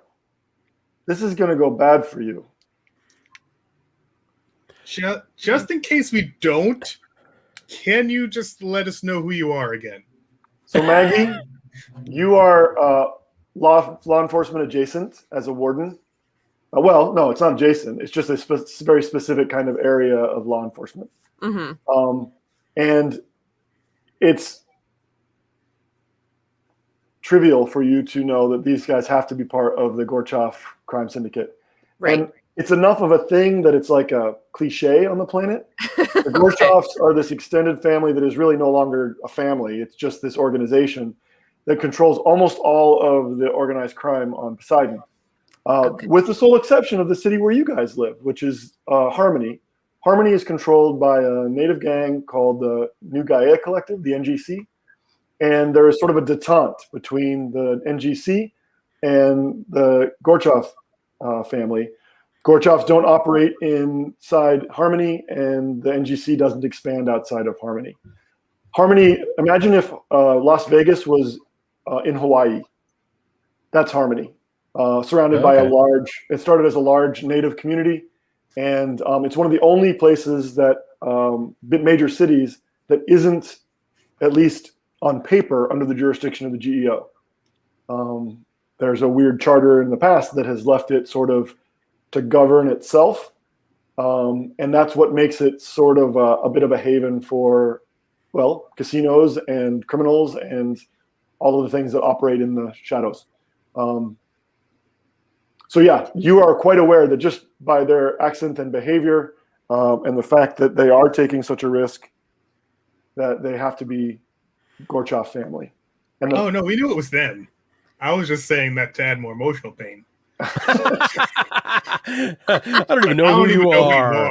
You scrubs. Oh, that's great. Okay, well, then he looks at you, and you can't tell if you're an idiot or if you're being sarcastic. So he just kind of like, I guess he shakes his head in almost wryly. Well, obviously they need this cargo. I mean, or they wouldn't be out here hijacking our boat to get it. Which means it's probably something valuable. Well, it's either valuable to them or valuable. Valuable. Yeah, that's what I mean. Yeah. Like they wouldn't be out here taking this risk this immediately if it wasn't time sensitive either. Otherwise, they would have just got one of their own boats. They could have chartered a boat full of their own people, but instead they kidnap us to get out here now. So maybe this is a time sensitive thing. So they're also not supposed to be operating on Harmony, right? Right. So yeah. They don't want to draw a whole lot of attention to themselves. Yeah. So they go after a third-rate charter company. Third rate. Fourth rate? Okay. All right. His nephew's off the boat. Oh no. Your name is now Chum. I say we go after it. Yeah, Yeah, there let's could be go a get bunch it. of Long John in it. Yeah, never actually, there'd be some Drew, money do you right say that there. out loud? No. In hindsight, no. Well, I mean, we have this internal monologue going on between each other. Well, So yeah, let's go get it, and if nothing else, we can sell it on our own. Or if it's contraband, we can turn it over and get some brownie points. Oh my god! Look, yeah, I'm just saying. we can sell it. I do air quotes, but like I'm not actually saying anything, so they're just very confused. That's hilarious. You guys are all just standing around staring at each other, and then you go like this. We go like this. We're almost certainly all gesticulating to a certain extent too. So none of us are speaking. We're just like twitching at each other. Taking my hands at people. What are you doing? I'm sure the instinct is there, so once in a while, like explicatives will come out and that sort of thing. Right. Exactly. Yeah. So Anyway. Drew, you now that you have time to look at it in leisure, you realize he's definitely tracking some sort of location finder, and you realize that it is most undoubtedly either attached to or even inside the creature that tried to smash your boat. And the reason it keeps going in and out is because radio signals are crap underwater. So when it's near the surface, you get a signal. When it's below the surface, it kind of fades out and sometimes even goes away. In fact, right now, it's gone more than it's receiving. Is our boat equipped for that kind of thing? Like, if we want to try and capture this thing, do we have like harpoons? If you'd had a chance to like stock up before you left the compound, probably. This one's bigger than most you've seen, and you wouldn't go after it intentionally. But you were bustled aboard at gunpoint and didn't really get a chance to prep for any kind of serious. Well, they probably just thought it was floating around out here someplace. They probably seems to didn't be know their- some sort of sea intent. creature at it. Yeah. Since I'm a native of the planet, was I able to tell what had kind of like breached up? Yeah, there is a genera of large predators called lesser and greater whites, as a play off the idea of greater whites. But they are the smallest ones are shark size. The biggest ones are like blue whale size or longer. They are somewhat eel-like in appearance, I guess, but they are very territorial, very voracious. They have been known to eat small boats. They couldn't eat your boat. This one isn't big enough to eat your boat in a single go, but it could definitely wreck it if it took that in its head to do. Yeah. Imagine the biggest ones being like aquatic sandworms from Dune. Right. Right. Oh, right then. Yeah, guys, I saw this thing. We don't want to mess with this. I'm, only a couple of years away from retirement. I kind of want to get there. Let's just leave it be. We'll dump these guys. This one is wherever. probably a lesser white, and it's about the size of your boat. It's a little longer, but it's not as big around. It's fine. And it weighs about as much as your boat probably does, maybe a little more. Could we get it to spit it out, or is it like how has it got it? Did it eat it, or is it stuck? We to haven't it? gotten close enough to know. We haven't gotten. Yeah. We don't know. How about Fish Boy? You can go check it out and then let us know. And how am I going to do that? Hey, I just work here. Boy. I mean, maybe you can talk to fish. I don't know why your nickname is Fish Boy. I know why my name is Fish Boy, Drew. Drew, you do know why his name. Yeah, exactly. So he washed up on shore one day with a bullet wound, and your niece found him. Actually, his niece, your cousin, second generation, found him, and she was like 6 or 7 years old at the time, and thought it was hilarious to call him Fish Boy because he washed up on the beach. Having no memory and no better place to go, he decided he was just going to hang around and is now an employee of Red Sky Charters. So be quiet, Digger. Oh, You didn't even say anything. Just hang out over there and be old. rude. Well, like we have two choices. We can go after the cargo, or we can take these schmucks back into back into land or wherever and hand them over. My vote is for getting the cargo. If we're voting, if that's a thing we're doing. I mean, it's Drew's boat. If he wants to do it, we do it. If he doesn't want to do it, it's kind of like, what are we going to do? Mutiny? I kind of want to get to retirement age, and that's what you say every day. That's what you say. Oh, look, hey. There's a rain cloud over there. Oh no, I want to get to retirement. Let's not get too close to the rain cloud. Hey, can you tie that down? Oh no, I want to get to retirement. I can't go tie that down. That is your knees are sore. Time to retire. I'm only 48 months away from retirement. Come on. Who's counting? So this refrain, which is frequent, turns into wah, wah, wah, wah, wah, as you all flash back to about 4 hours ago. You were all sitting down for Auntie Etta's famous seafood stew and a Sunday dinner. Digger, you were telling everybody at the table that the Harmony Irie are definitely going to win the Hydra-Shot championship that's supposed to be the next day. And inside your own head, you're desperately hoping they will because you have bet this month's payroll Absolutely. On the game. And because you didn't have enough to make the monthly nugget anyway, so you figured this is your chance. Yeah, this is sound business choice. Drew, you're simultaneously trying to listen to him talk about the Hydra-Shot championships while Fishboy and Maggie are both trying to convince you to take, Fishboy's trying to tell you he knows this guy, needs some stuff moved, no questions asked, pays a lot of money. That sounds good. But Maggie, you hear the no questions asked, and you're like, that doesn't sound good. Maggie has questions. Yeah, I have questions. And so they're trying to convince you when there's a knock on the door. You guys are in your apartment upstairs in your shared living quarters upstairs from the Red Sky Charter office. Mm-hmm. And it's weird that somebody would come up to the inner door to knock. But that's what happened. Must be somebody we know then. I guess I'll go answer the door. Okay. Maggie answers the door, and standing there is a short man in an extremely expensive suit. And he is shadowed by two very large men in very less expensive but still nice suits. And he says in a thickly accented in thickly accented English, he says, "We would like to charter your boat." Right. That's how we ended up here. You get a vibe immediately that this is, this guy is out of place. Yeah. Drew, Auntie Etta looks at you from across the table, and you see her just do this subtle shake of her head, like, don't you dare.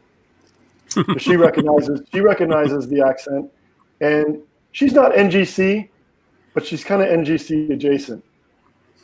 So is Digger, right? Like, you live in this community, you live in this native community, you are essentially NGC, if not actually NGC. I said I would like to rent your boat. We will pay. We will pay well. Pay sounds good. What do you need? We would like to go now, please. Oh, okay. Are we? Auntie Etta's like, Drew, we still need to prep the boat and get it all in shape for. We can't just go out. Definitely did a number on the engine with that last maneuver that we did earlier on today. We need to leave now, please. So I will triple your normal rate. Sold to the man in the suit.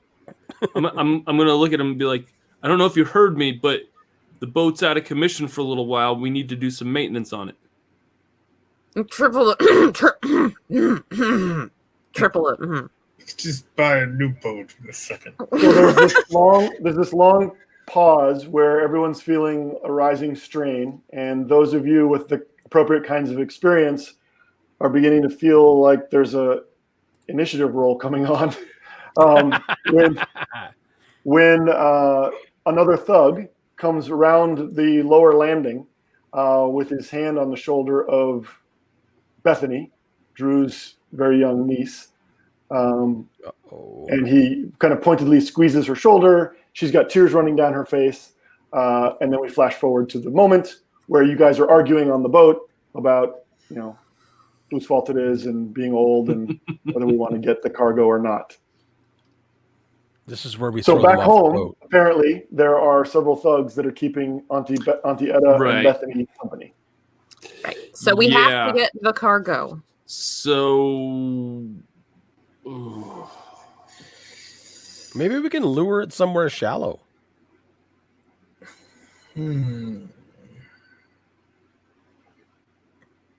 So you do have sufficient weapons on board. There's some rifles below deck. You've always got them on board. You've got, you may even have some explosive spear gun tips.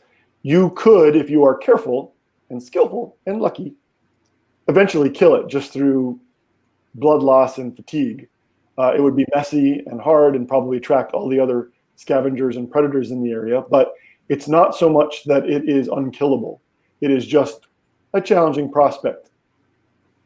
Well, we don't necessarily know what the situation is with this thing having the cargo. We don't know if we have to kill it. We need to get closer and find out what the deal is. We have to at least be able to get close enough to try to ascertain what's going on with this creature. Right. And we could always offer it Fishy Boy as bait and lure it closer to the boat.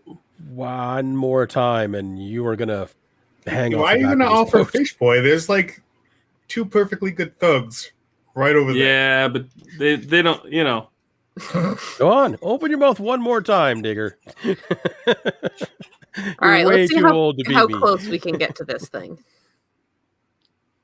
All right. I think you're right. We need to get it. Let's go get it. All right. We need to get eyes on it and figure out what we have to do. Well, it's just a matter of following the tracker to find your way back to the general area. So that's not hard. So I kind of the sun is going down. There's that glittering gold band across the water. The wind, such as it was, has died completely, and the water has gotten almost glassy smooth. There's still a little bit of a swell coming in from the south. But as you sort of skim into the area, you see that the dot begins to pay attention to your location again. And though it's not coming directly at you, it does seem to be sort of circling towards you. So I slow down the engines a little bit just so that it's not as aggressive in the water. It starts to close with you because you're not moving as fast. Drive casual. Yeah, I'm not trying to. I'm trying to drive at a speed where I'm not trying disturbing it. So are you foiling or are you going slow enough that you're back down in the water? We're kind of boating at this point. So you kind of settle back onto the hull and you're puttering along like a normal boat. I'm going to go grab a rifle from below deck. Okay. Yeah, grab a couple of. Do we have? Does the boat have lights on it? Yeah. So that spotlights. Well, most of them work. I mean, this boat is old. So this boat is called the Last Chance, and it is. It was red, beautiful fire engine red at some point, but it's been out in the Poseidon sun for so long that it's a terrible bleached pink. Everything of sort of industrial grade is made out of industrial bioplastic, and so imagine a faded plastic toy it's been outside for too long. That's kind of what the boat looks like, but it's been patched in various places. So there are some strange discolored patches or some strange fresh red ones. There's even a green one somewhere. And Digger does a pretty good job of keeping the boat going, but that most of the spotlights work. Yeah. I mean, I just put new bulbs in all those right there. Yeah. All right, so I try to illuminate the water around the. Okay, you got some lights underwater too. So you got some beams shooting out below the surface as well. No, okay. Now we just look like a They bigger start snack. attracting all kinds of sea life. Just start swarming into the light. Yeah.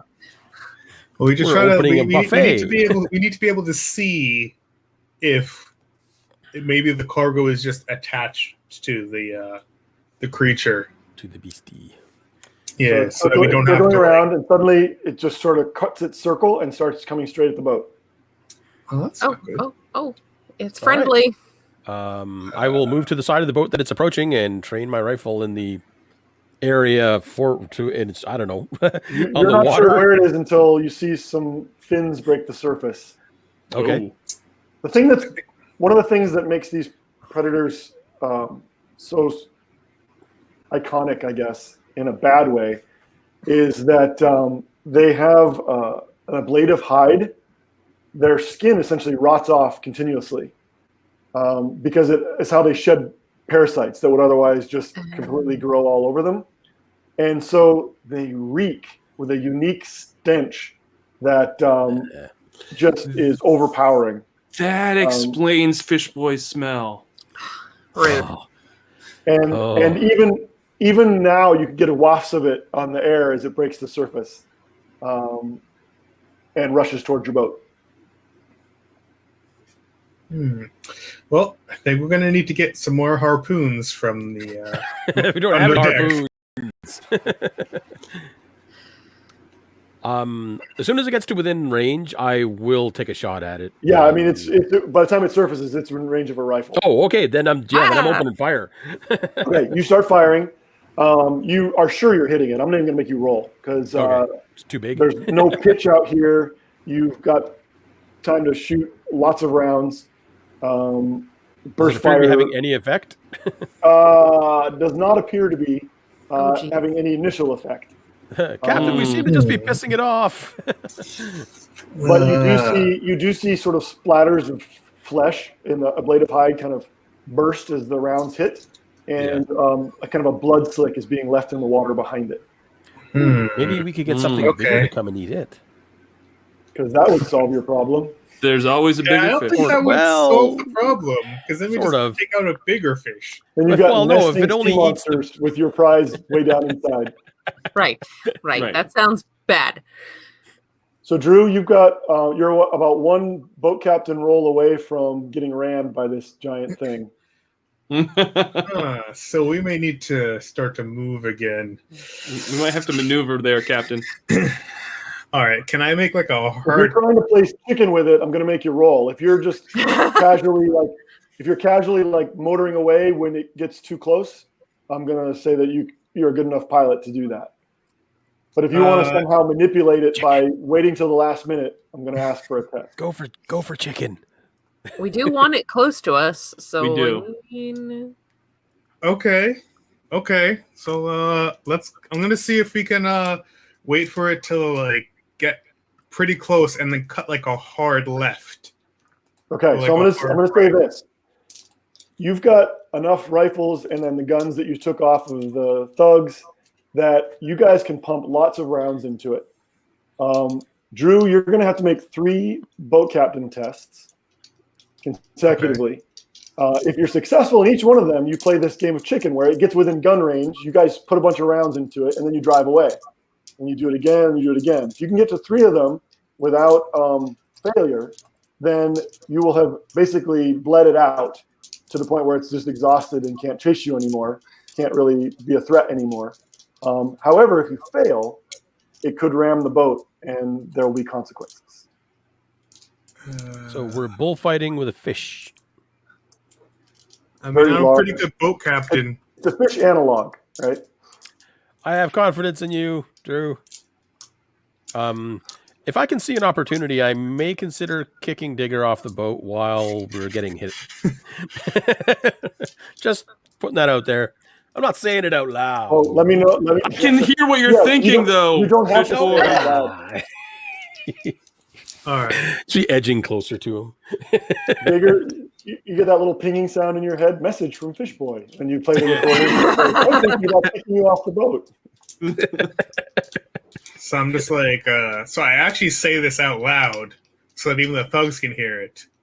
I'm just like, so how about we play some chicken? Okay. So it approaches. It crosses that line. You feel your sphincter tighten up, and then you wait. There's a bunch of gunfire as everyone starts shooting, and then you count an extra 3 and then gun it. Give me a vote, Captain Tech. All right. Oh, Captain, my captain. Okay, that's a success by 3 for the first one. Okay. You gun away. It makes a big swirl as it tries to, occupy the space where the boat just was.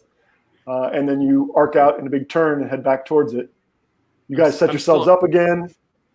It starts charging.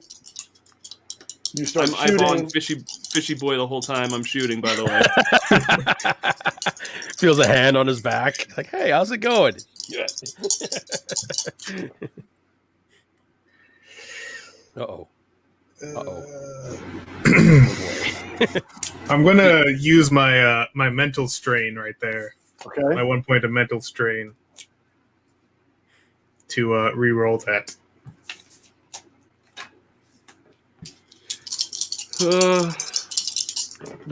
I will say there is an assist mechanic in the game. So if you guys can think of any way to help him, like someone's doing a job of spotter or something like that, maybe someone's on the sonar. If you're successful in doing that thing, then you give your people a +2 for your success. If our boat was lighter by by throwing one people fish boy's off, worth? yeah, by like throwing fish boy overboard, would that be an assist? Boat's too powerful for that. It wouldn't make enough of a difference. Okay, unless of course too it's slow old to pull that off. Slow the creature down because it would stop to eat him. Right. No. You made that I one, made it Drew? this time. I beat it by 4. All right. Nice. There is a moment where you guys are sure that you're going to get rammed. In fact, there's a vibration as its back rubs against the underside of the boat as it powers away. And Drew, you look really good. Like you look like a pro, but inside you're like, oh God. It's a good thing I wore the brown pants. I'm gonna send him a mental just be like, you're doing a great job, Drew. If you need to, I'll throw fishy boy, and then I'll realize that fishy boy can hear me as well. I'll be like, never mind, you're doing a great job. I can shoot you better than you can shoot me, right? You can also turn the channels off, so you don't have to tell Fishboy you're about to push him. This is Okay. So I tell the digger before this last one that I can use his help and to hit it. I don't know. How about can you slow down just enough so that the shark thing like goes up to like chomp on us and we just shoot it in the mouth, like in its brain? I could try. And that's kind of what you can use. It could be at a -2, but I'll give you guys an additional bonus if you want to go through with the shooting. I've already given you like the go that you'll incapacitate it if Drew can succeed. No, so that's true. You're kind of making it more challenging for him. Yeah, no, never mind. No. At the last minute, we decided to try something silly. Yeah, that's right. All right. So Okay, Drew, Digger, I need you to hit the overdrive when I say so. Okay. All right. I'm all ready. Go down to the engines. Do some rewiring. So yeah, Digger, you got to connect the NOS. You got to give me some kind of mechanics test, and if you're successful, then you can pass that bonus on to Drew. Yeah, I get. Okay, so it's mechanic 4. What would that be with resourceful? That sounds good. Okay, so you could use 7 mechanic or boat right. Actually, you could use hydrofoils, so you could actually roll 3 dice because this is a hydrofoil and you're an expert in them. All right. So can I assist him with electronics technician? Because he said he's you're not rewiring get something. Shoot, but sure, yeah, you could do that if you want. I just want to make sure the old guy doesn't screw it up. Okay, so you're using the sonar and getting a much more detailed reading on range. if you succeed in your sonar test. And sorry, in your electronics test. Okay. So Digger, were you successful? I got a 7 exactly. So I just okay. So you get the +2, Drew. Fishboy, are you going to use electronics? Yeah. That's going to give me 1 dice against a 5. And I rolled a 2. All right. Nice. So you two are successful. So that's a +4, Drew. Nice. Okay. So there's only one way to screw this up. Don't do that. That's not the kind of talk we want to hear right now.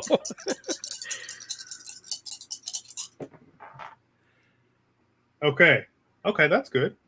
With the bonuses, I beat the target number by 8. Wow. Well then. It's beautiful. It's like an advertisement for hydrofoils. It's like a John Woo movie because it's all in slow motion.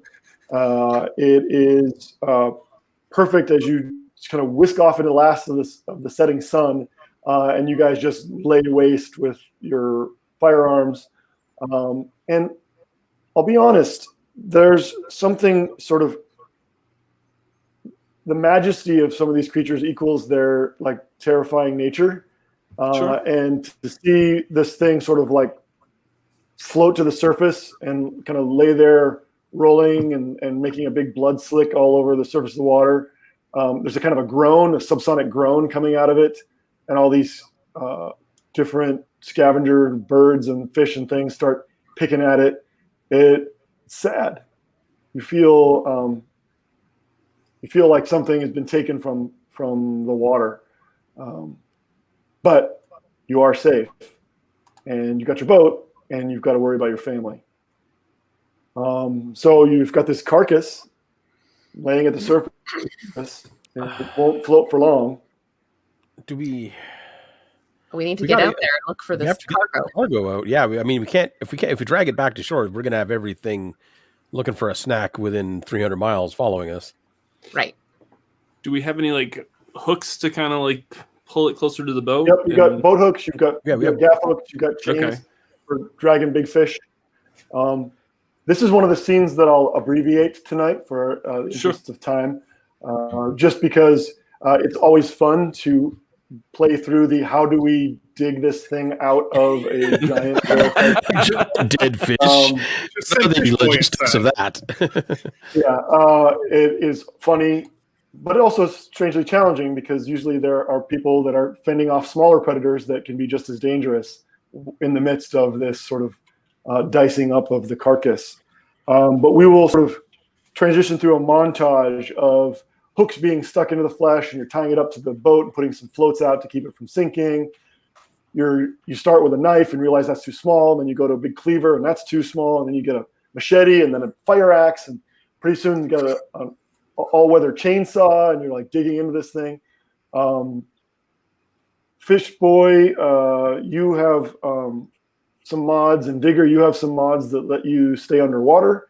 So by default, you two are sort of like waist deep in just this slick of oily, bloody water. Smaller scavengers are swimming past your legs and touching you in the dark, and the spotlights are still glowing and just attracting more things. If you have any fear of the ocean or what's below the surface, this would be like the worst nightmare. Yeah. At some point, Digger, because you can hold your breath for an hour, you're like head down in this giant gash in the side of the creature, kind of reaching around inside its gullet, trying to find whatever's in here. And your hand strikes on something hard and heavy. You bring it up to the surface. More scenes in this montage of you guys dragging this crate aboard the boat. And then there's some hosing it off, and then some spotlights are turned on it, and you're all standing around staring at a large bioplastic crate, probably a meter cube. It's black. There is a bright yellow logo on the side that you guys recognize as Gendiver in corporate. And you've popped it open and see inside 3 nested cylinders that you have just recognized from all of the movies that have been made, all the like action films and spy thrillers that have been made about Poseidon, because they are hermetically sealed medical grade long john storage devices. Maggie called it. Told you it was valuable. Okay, how many of these do we want to give back, and how many of these do we want to keep for ourselves? I mean, just how much do you love your niece? Ballpark it for me.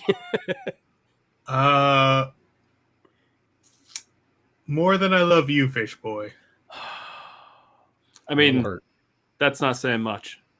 Yeah, I mean, look at Digger. I mean, you keep him around and he's practically falling apart. So something your characters would understand. Long John is extremely valuable, especially when it's been processed.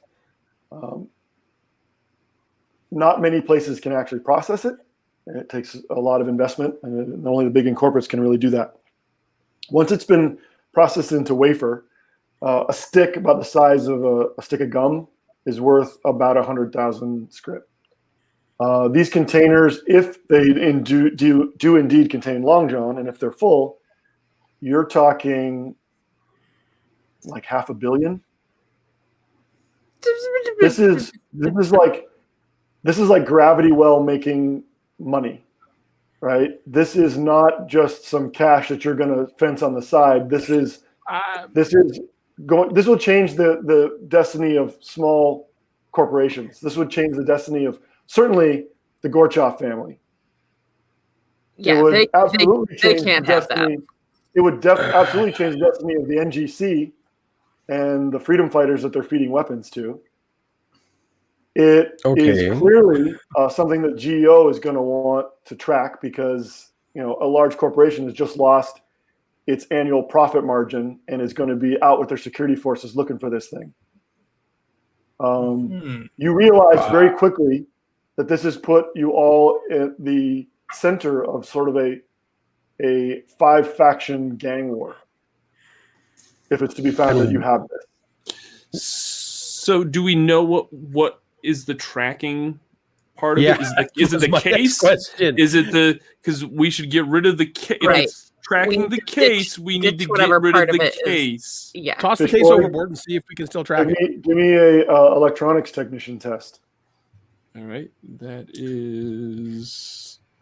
I mean, maybe we can just deliver them the case, but remove most of the material from inside of it. Well, they're going to look as soon as they get it, I'm sure. Yeah. It's kind of like that. Again, kind of like when you have a briefcase full of money and you just put money on top. Don't think that actually works. I'm trying to see what would I use? Would I use a mechanic for that role? I thought Fishboy was going to use electronics technician, but you could also. Yeah, I can do that for sure. Yeah, Fishboy. Yeah, take a look at it. So I don't really have anything that's going to probably. Okay, let's see. I have remote operations. Would that allow me to understand the use of a tracker? That's for actually remote operations. The world is ubiquitous with remotes of all different kinds. It's how the cetaceans interact with terrestrial environments. Lots of stuff is telepresence. Like drone operations. One of the characters you could have played is a sapient dolphin. There are other colonists who are dolphins and belugas and killer whales, and they're part of the colonial effort. So their use of remotes is commonplace. So, but that's not what it doesn't cover this sort of. No, this would be more electronics. Yeah. All right. So I'll use electronics technician and knowledgeable. So that'll give me 5. All right. And I rolled a 3, so I'm good. All right. So you deactivate the sender unit. It's in the case, and it doesn't appear to be, it seems independent of the actual canisters. I need you to give me a second test, however, and this one's at a -2. Same values? Yep. Okay. I rolled a 10. No. Okay. Perfect. All right. What do you guys do? I don't like the sound of that at all. I love when that happens. No, I don't like that at all. That doesn't. All I know is that we can't let these guys go because they're gonna know that we took this. Well, so what do we do with these guys? Are we taking it though? Well, what do you suggest as an alternative? The advantage to this right now is we've disabled the tracking device. No one's following us right now. Okay. So we can freely move around now if we want to. So we could take this to someone else. Right. Well, yeah, we're not going to keep it. Are you nuts? That's what I mean. We could take this to the appropriate authorities and have them help us save the niece. We're not like, you guys aren't good at this sort of thing. This isn't what you do. You run a charter boat. Kind of what Maggie does, but yeah, but we're not the heroes here. We're the people that go to the heroes to get the heroes to do the things, right? I mean, I'm all for saving my niece. So our only other option is we take the authorities. Like we take all three of these to the bad guys. More than likely, they're going to shoot us to keep us quiet because they can't have us running around knowing about this. I mean, also you did knock out the boss man, so they probably won't take kindly to that when we get back to shore. Exactly. Like we need to let's take this to the authorities, see what kind of reward there might be for us for turning it in, and get them to rescue the niece. Can't we just radio the authorities from out here and have them? That's what I mean. However we do it. Wait. Look, hear me out for a second. Can't we just radio the authorities from out here to telling them that we have subdued the gangsters that we have on our boat and that they have Drew's niece and all of that? Get their help before we get back to shore. If these canisters aren't being tracked anymore, then they don't need to know that we have them. I mean, I'm sure they're going to ask us some questions, though. So there's a couple of things that I should know. I'm sorry, Drew, I didn't mean to interrupt you. Go ahead, finish. I mean, they're going to ask us some questions like, why did you still go out on a boat if your niece was being held hostage? That's why, because she was being held hostage. That's why we went on the boat. That's why we did. Why didn't you tell us sooner? Because we were being... the opportunity. Yeah, we were at gunpoint. See, we can split it as we went out and subdued them before we even found the package. We can say we never found what they were looking for. No idea. You could fail to mention that there was even a package. Right. They had us tracking something. The tracking thing didn't work out, and then we took the boat back. Exactly. We lie through our teeth. You still have those, right, Dicker? There's one thing that you would all know, and then individually you're all going to have thoughts that are sort of from your character's perspective. The thing that you would all know is that medical grade long john is not really a fensible or fungible commodity, especially in this quantity. If you had one wafer or a partial wafer, you could probably find someone that would buy it for pennies on the dollar.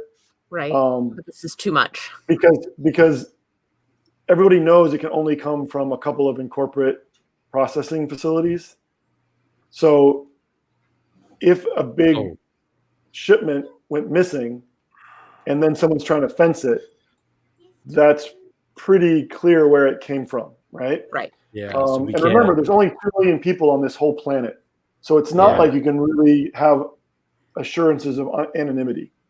We can't really. But individually, you're all having different. There's only how many people? 2 million on the whole planet. Oh, 2 million? Yeah, no, everybody knows each other. That is for sure. Way too small of a community. So you all have individual thoughts. Drew, you're just thinking of your niece and your auntie and how you desperately just want this day to be over and everyone to be safe, and you just can't imagine a circumstance that is worse for your family or the business. Maggie, you're thinking in law and order. I gotta, I am conflicted, but I could lose my job. In fact, I could be arrested and prosecuted. That doesn't sound like a if good I get time. involved. I mean, you think that all the time when you hang around with Fish Boy, but in this case, it can really happen. You are gonna get me arrested. I bring Fish the Boy, fun, you're thinking girl. you think, yeah, it might be hard to fence, but I'd love to try. Yes. Just give me one. You can keep two. Give me one to play with. And Digger, you're realizing the NGC could really change things on Poseidon with this kind of resource. Right. And they could make a difference in the resistance.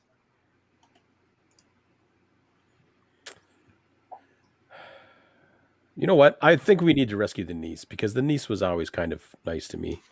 And so has Drew's family been nice to me. So, I mean, we need to do the right thing. I mean, as much as it pains me. The niece did give you the nickname Fish Boy. Just remember that. I mean, that's why we keep you around, Fish Boy. I know I like you for a reason. I'm not sure if that's helping your case, guys. just gonna throw that out there. On the way to shore, suddenly people start disappearing from the boat. So yeah, who do we turn it into, though? Who do we want to turn it into?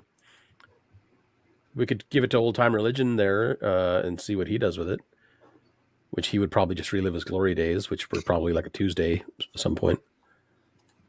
We gotta turn it in to the authorities. Which authorities, though? The what is it? What are they? What is it? The NGC? No, they're not the authorities. The GEO. The GEO. Even in Harmony, they're not the authority, but they're the general authority.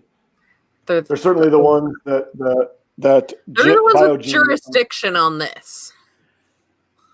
They're the ones that Gendiver will hold accountable for the logs. If we're going to do this, though, we ask for a massive reward. I mean, you could always just take a little off the top and see if what? Oh, I'm sorry. I didn't hear anything about that. I'm going to go take a break now. Coffee break. I'm sorry. I didn't hear what you said because I'm on break now. I'm going into the galley to get some coffee. So you know this won't go well for you. Right? Who said that? The mobster. Dimitri. We haven't thrown him off yet? No, we don't need him anymore. We can't just murder him. We have to turn him over too. We can't just murder him? We gotta turn him over to the authorities as well. We are just I'm sure there might be a reward for him. I'm sure we can make a deal. Wait, with the No. Well, no. See, you went for coffee. You be quiet. I'm shouting from the galley. No. we know too much at this point. Really? You know too much, old timer? We know too much. Even if we there's no deal to be had with them. Why would we do that? Make a deal. That's not good business. Why would we make a deal and then hurt somebody? That's just bad business. No one would then make deals with us. We made a deal to bring you out here. No, you refused to bring us out here. We had to change the circumstances. You totally forgot. It's really weird. This is a new deal. I recognize your advantage in this position, and I'm willing to make concessions. You're tied up. You have nothing. I am nothing. It is my bosses that you would need to worry about. Do you really want your every step to be haunted? If this doesn't make it back and it were to find out that you were responsible, well, I can't say what would happen to your family. I mean, I feel like you'd be responsible because you failed to secure the package. Yeah. Oh, I would certainly be dead. And don't get me wrong, I'm trying to survive as well. And this is the only way I can see that happening. If I come back with the package, I am good. If I come back with the package, your family is good. He does have a point there. Yeah. You can't give this to the mob. Life of crime, Maggie. Come on, get on board. You can't give this to the mob. Yeah. If the NGC found out that you had this money and then gave it to the Gorchofs, that would be problematic, just as problematic for your family because of where you live and the connections you have. Bad news. Can't do that. Okay, the third option. You'd have to leave. You'd have to leave the only place you've ever lived. I mean, there's also a fourth option, but the fourth option is just bad for everyone. So let's not go with the fourth option. I would like to hear more. Fourth option is we just jettison the gangsters and the cargo into the ocean. Dump everything into the ocean and walk away. Yeah. Yes. Your family is still being held hostage. That's why everybody loses in the fourth option, and we're not going with that. Keeping in mind, Digger, just the cargo and the gangsters goes into the ocean. Don't get any ideas. Nah, we got it. I feel like, as much as I'm on board with being shady and sneaky, I like your family's dead if we don't turn this in. It's just a fact. I mean, I feel like the authorities are trained for situations like this, and that they've interacted with this gang before. They would probably be super happy with us for turning them in and exposing the fact that they were here in the first place. I mean, but if you want to go the high road, that's the way to go. But doesn't that put targets on our backs? I can duck from the mob, but not from the NGC. And who would you rather be on the run from, the legitimate authority or the underworld?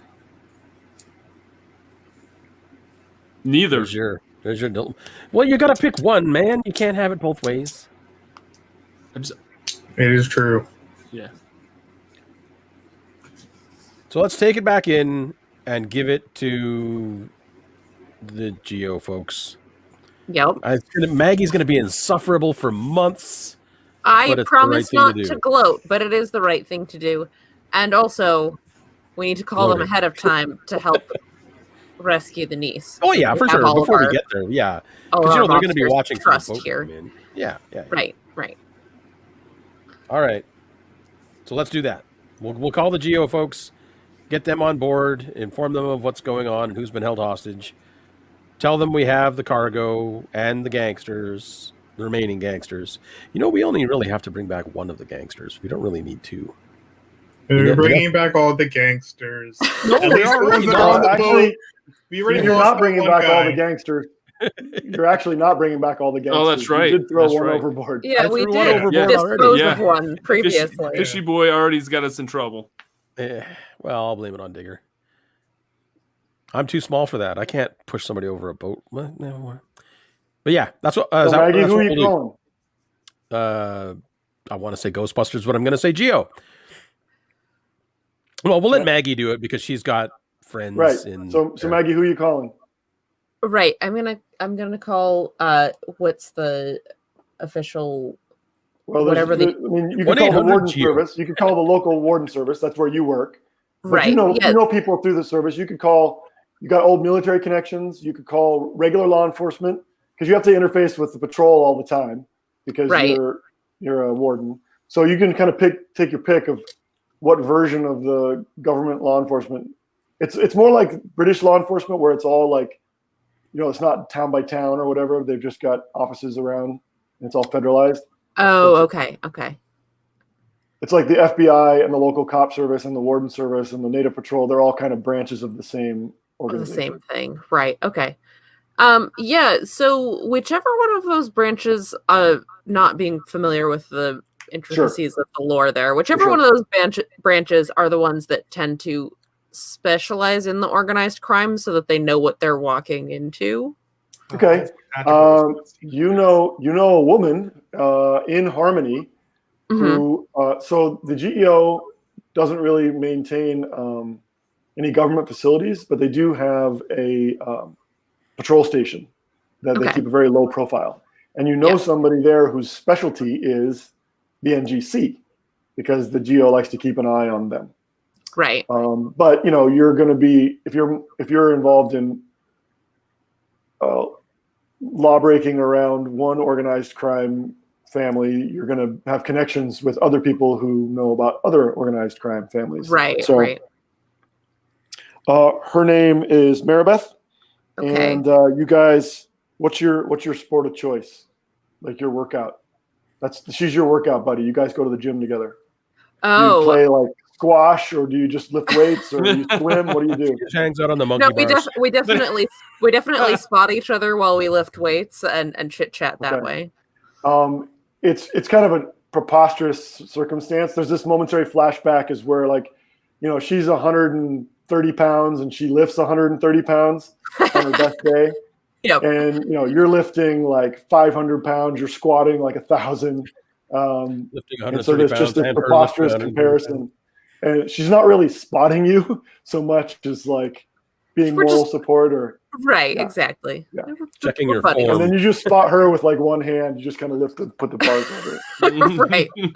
Got it. Hey, Maggie. Aren't you off this week? Aren't you hanging around with those deadbeats over at Red Sky Charters? Yeah, that's gotten very interesting. I'm having a very interesting day off here. So we're having a little bit of a problem with a certain high-profile family that you might be familiar with. Okay.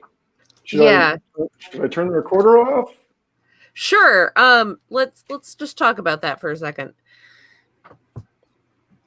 So, so I let her know about the situation with Drew's niece and say, so we've got the rest of them trussed up here on the deck of the boat and we've got them under control, but we need to make sure that Drew's niece is safe and out of their control before we return.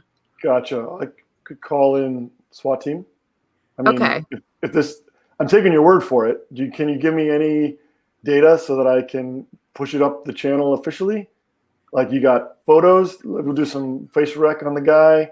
Oh, sure. Yeah. Name. No, yeah. We're turning him in. The name's Dimitri. And I can show her from our our deck our boat security is. Your own eyes can put images into your V. Oh, that's right. Ba-doop. So, all right. I know this guy. In fact, just came across my desk. He's in. Oh yeah, of course. He's in Harmony. Interesting.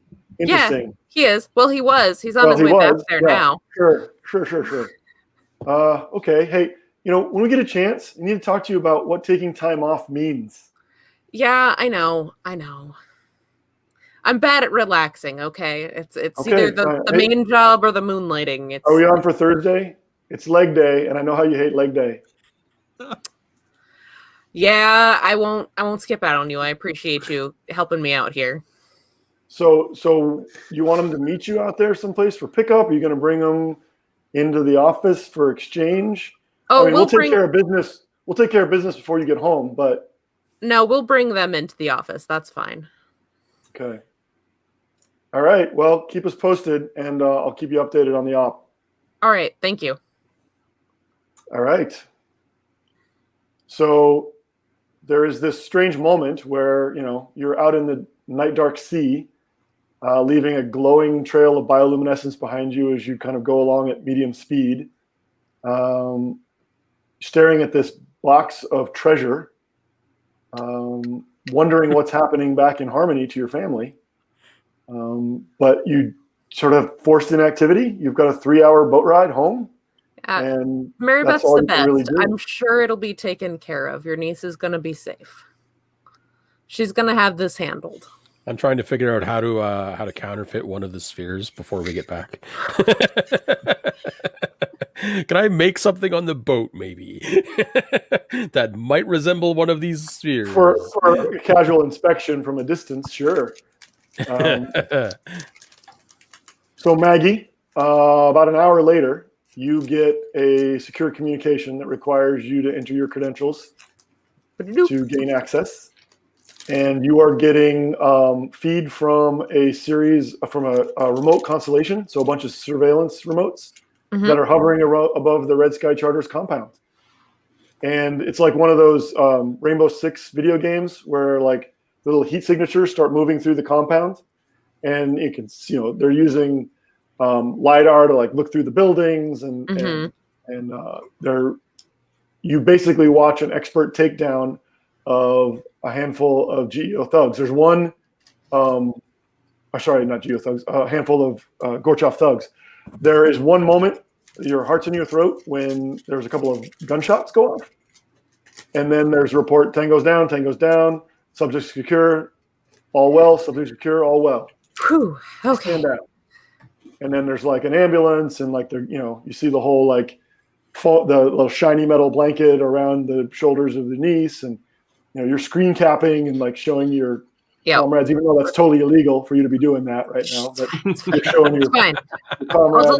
I'll delete them later. It's fine. Here, look, see, everything's good. You've got your niece. She's okay. Oh, thank goodness. Everything's tracking. All right. I'm a little relieved. So there is a scene where you pull up to the dock at the GEO patrol headquarters, and there's the perp walk with handcuffs, and there's a bunch of pretty excited Gorchov family experts there to sort of take possession of the prisoners. You guys are debriefed. Imagine Fishboy's like, yeah, I don't really remember. Yeah, I couldn't really say. Nope, don't remember. Yep, don't really have an opinion. Maggie, you're a lot more assertive and provide a very proper debrief. Drew, you find yourself feeling like you're back in the military. Name, rank, and serial number, and then you just give information on what you've seen. Digger, I'm not sure how you respond because you're a little wondering about the NGC now and how this might splash back. What are you thinking? Yeah, I'm kind of worried about what's going to happen next. I don't know. I'm also really hoping that maybe that bet that I placed is going to pay off because I'm going to probably need some money, here pretty soon to go on the run. Maybe I don't know.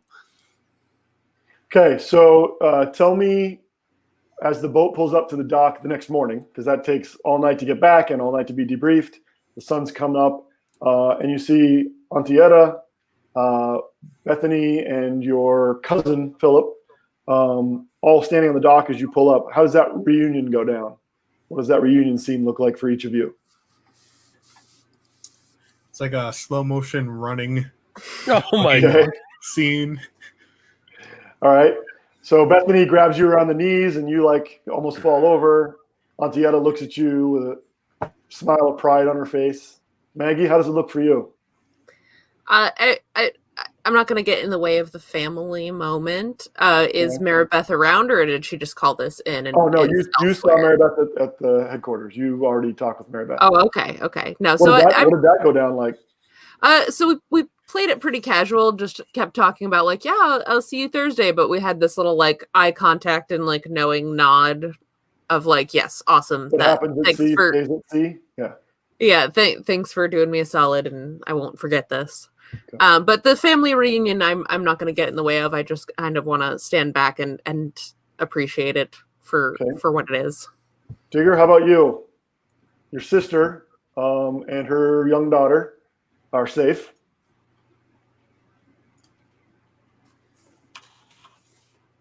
Your nephew comes over and looks you up and down.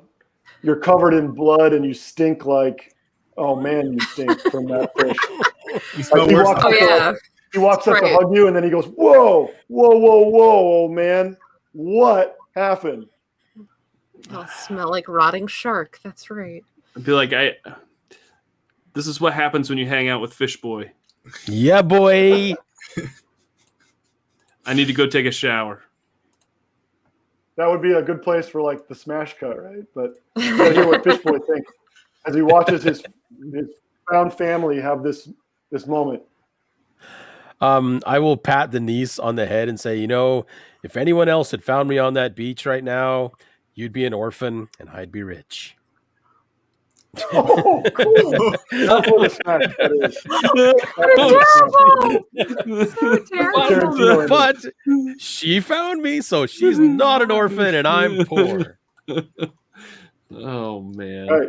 But you're rich in family, Fishboy. You're one of us. That's Trouble in Paradise. Thank you for playing. That was fun. That was a blast. Thank you so much for coming on the show. I'm going to remind folks that if you haven't already, check out the Kickstarter in the link in the description here of this video. And if you're down there in the downstairs area of this video and you haven't already, hit that like button. That definitely helps get this session noticed. It helps promote Blue Planet Recontact from Biohazard Games, so that hopefully more folks will discover it and also maybe back back or play it as well. Jeff, if folks want to know more about Biohazard Games, where should they go? They can find me at Biohazard Jeff on Twitter. They can get to our website at biohazardgames.us. And of course, all our contact info is on the Kickstarter at the moment. Absolutely. But yeah, I'd also like to say that this adventure, all these characters, all the rules you need to play, and a setting intro, plus the archetype, the campaign archetype for Red Sky Charters, are all part of our free quick start guide that you can download off of DriveThru RPG. And it's got samples of the art, and it's all laid out like the book's going to be laid out. And you can play this whole game yourselves if you're into it. You'll realize pretty quickly that this adventure is a little bit bigger, that we've condensed it for tonight's play. But there are some other things that can happen as you encounter the different factions involved in tonight's story. Absolutely. There's a lot of detail in that Quickstarter too, actually. There's a lot of content. It's definitely 80 pages. Giving it them. Yeah, it's 80 pages, and there's a lot of like the setting information for each area and territory is really well laid out. Like it's enough to give you a lot of stuff to play with, and not over much to bog anything down. So I was pretty impressed. Absolutely, yeah. It's great. Cover. It represents one of the sort of, I think it's 7 different areas that we treat with equal breadth. And one of the stretch goals went down today for a whole new gazetteer section. So there's quite a bit more setting material where that comes from. Now is that the $57,000 one? I like that one. Sorry? I like the wording on the $57,000 one. Outlining the secrets of Redacted and their ancient redacted. Oh, right. No, that's so the first edition of Blue Planet was written in the 90s, and that's when everybody had sort of a backstory to their game world, right? And there was stuff that we never got to get to in that story, and I want to make sure this time we do. So that's what Wormhole is. Very cool. Very cool. Now, this Kickstarter is funding two books, correct? Yeah. It's a 2-volume set, 300 pages each. Wow. And then the stretch goals that come with it. I'm not sure how many more pages that's going to amount to, but quite a bit. Those are some big books. And 300 pages each? I didn't know that. Holy cow. Yep. It's a lot of stuff. We're trying to make the definitive edition of the book, and there's 10 books in the original line. And we're trying to keep the best of all of that, plus add in a bunch of new stuff. Wow! To enhance the. You're making me want to back physical now because I like big books. Jason likes big books, and he cannot lie. He's not wrong. He's not wrong. Jeff, also, folks get some of the previous material that you've published with this Kickstarter. Yeah, one of the things that I think it's just going to be fun. You get a Kickstarter and then it's over, and then you wait some indefinite period of time to get something, right? Well, every backing level is going to get some PDFs of second edition books and first edition. And if you back even at the basic book set, you'll get everything we've published for Blue Planet. So it's over 1,700 pages of Blue Planet goodness. Wow. First edition, all its books. Second edition, all its books. Even copies of our newsletter that we used to run. So you could get right down to playing. You take the new Quick Start guide, and you got all that setting material now, and you can just play the game straight out of the gate come the end of the campaign. John Wick did that with the 7th Sea Kickstarter too. I didn't even notice until I started receiving the PDFs, and it was like 45 PDFs. I was like, oh my god, what is this? This is going to take. That's how they broke. Was what 1.3 million? Yeah. Yep. But that's I'm going to say congratulations on your success. You still have quite a few days left. You launched yesterday, funded in 4 hours, which is phenomenal. Yeah, on the dot. Congratulations. Surprised the hell out of me. Yeah. Knocking stretch goals down like they weren't even there right now. That's awesome. So you've got a busy few months to get. When do you expect the physical books? You're going to use DriveThru RPG for some of this? They're going to do. I'm not exactly sure. Alan knows more about those details. They're helping with the distribution. We'll be printing it offset. So we're doing offset printing, probably overseas, because the cost is just so phenomenally cheaper, and we're trying to keep the cost down for the backers. But yeah, the drive-thru is going to be doing some of that distribution for us. Oh, nice, excellent. Yeah, I'm really really excited to see where this ends up. And if, like I said, if you're excited about this as well and you enjoyed this session, please share it with other folks and let them know that this is on Kickstarter and this is the experience that they can get just from, experiencing the primer rules that are free and available for folks to play, even with just to try it out. So, Jeff, thank you so much for coming on and being a part of this show. We'll have to have you on again. And hey, thank you guys. Gratitude's all mine. I really appreciate it. It was super fun.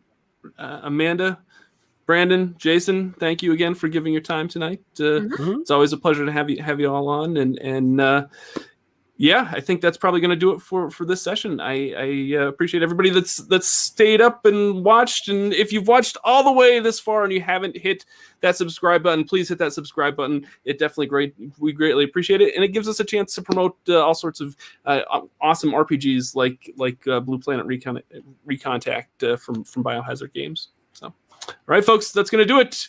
Be safe and be well, and remember, winning shouldn't be the only victory condition when you get to the table. We'll see you next time. Bye now. Remember, throw Digger off the boat. Don't. I mean, we might.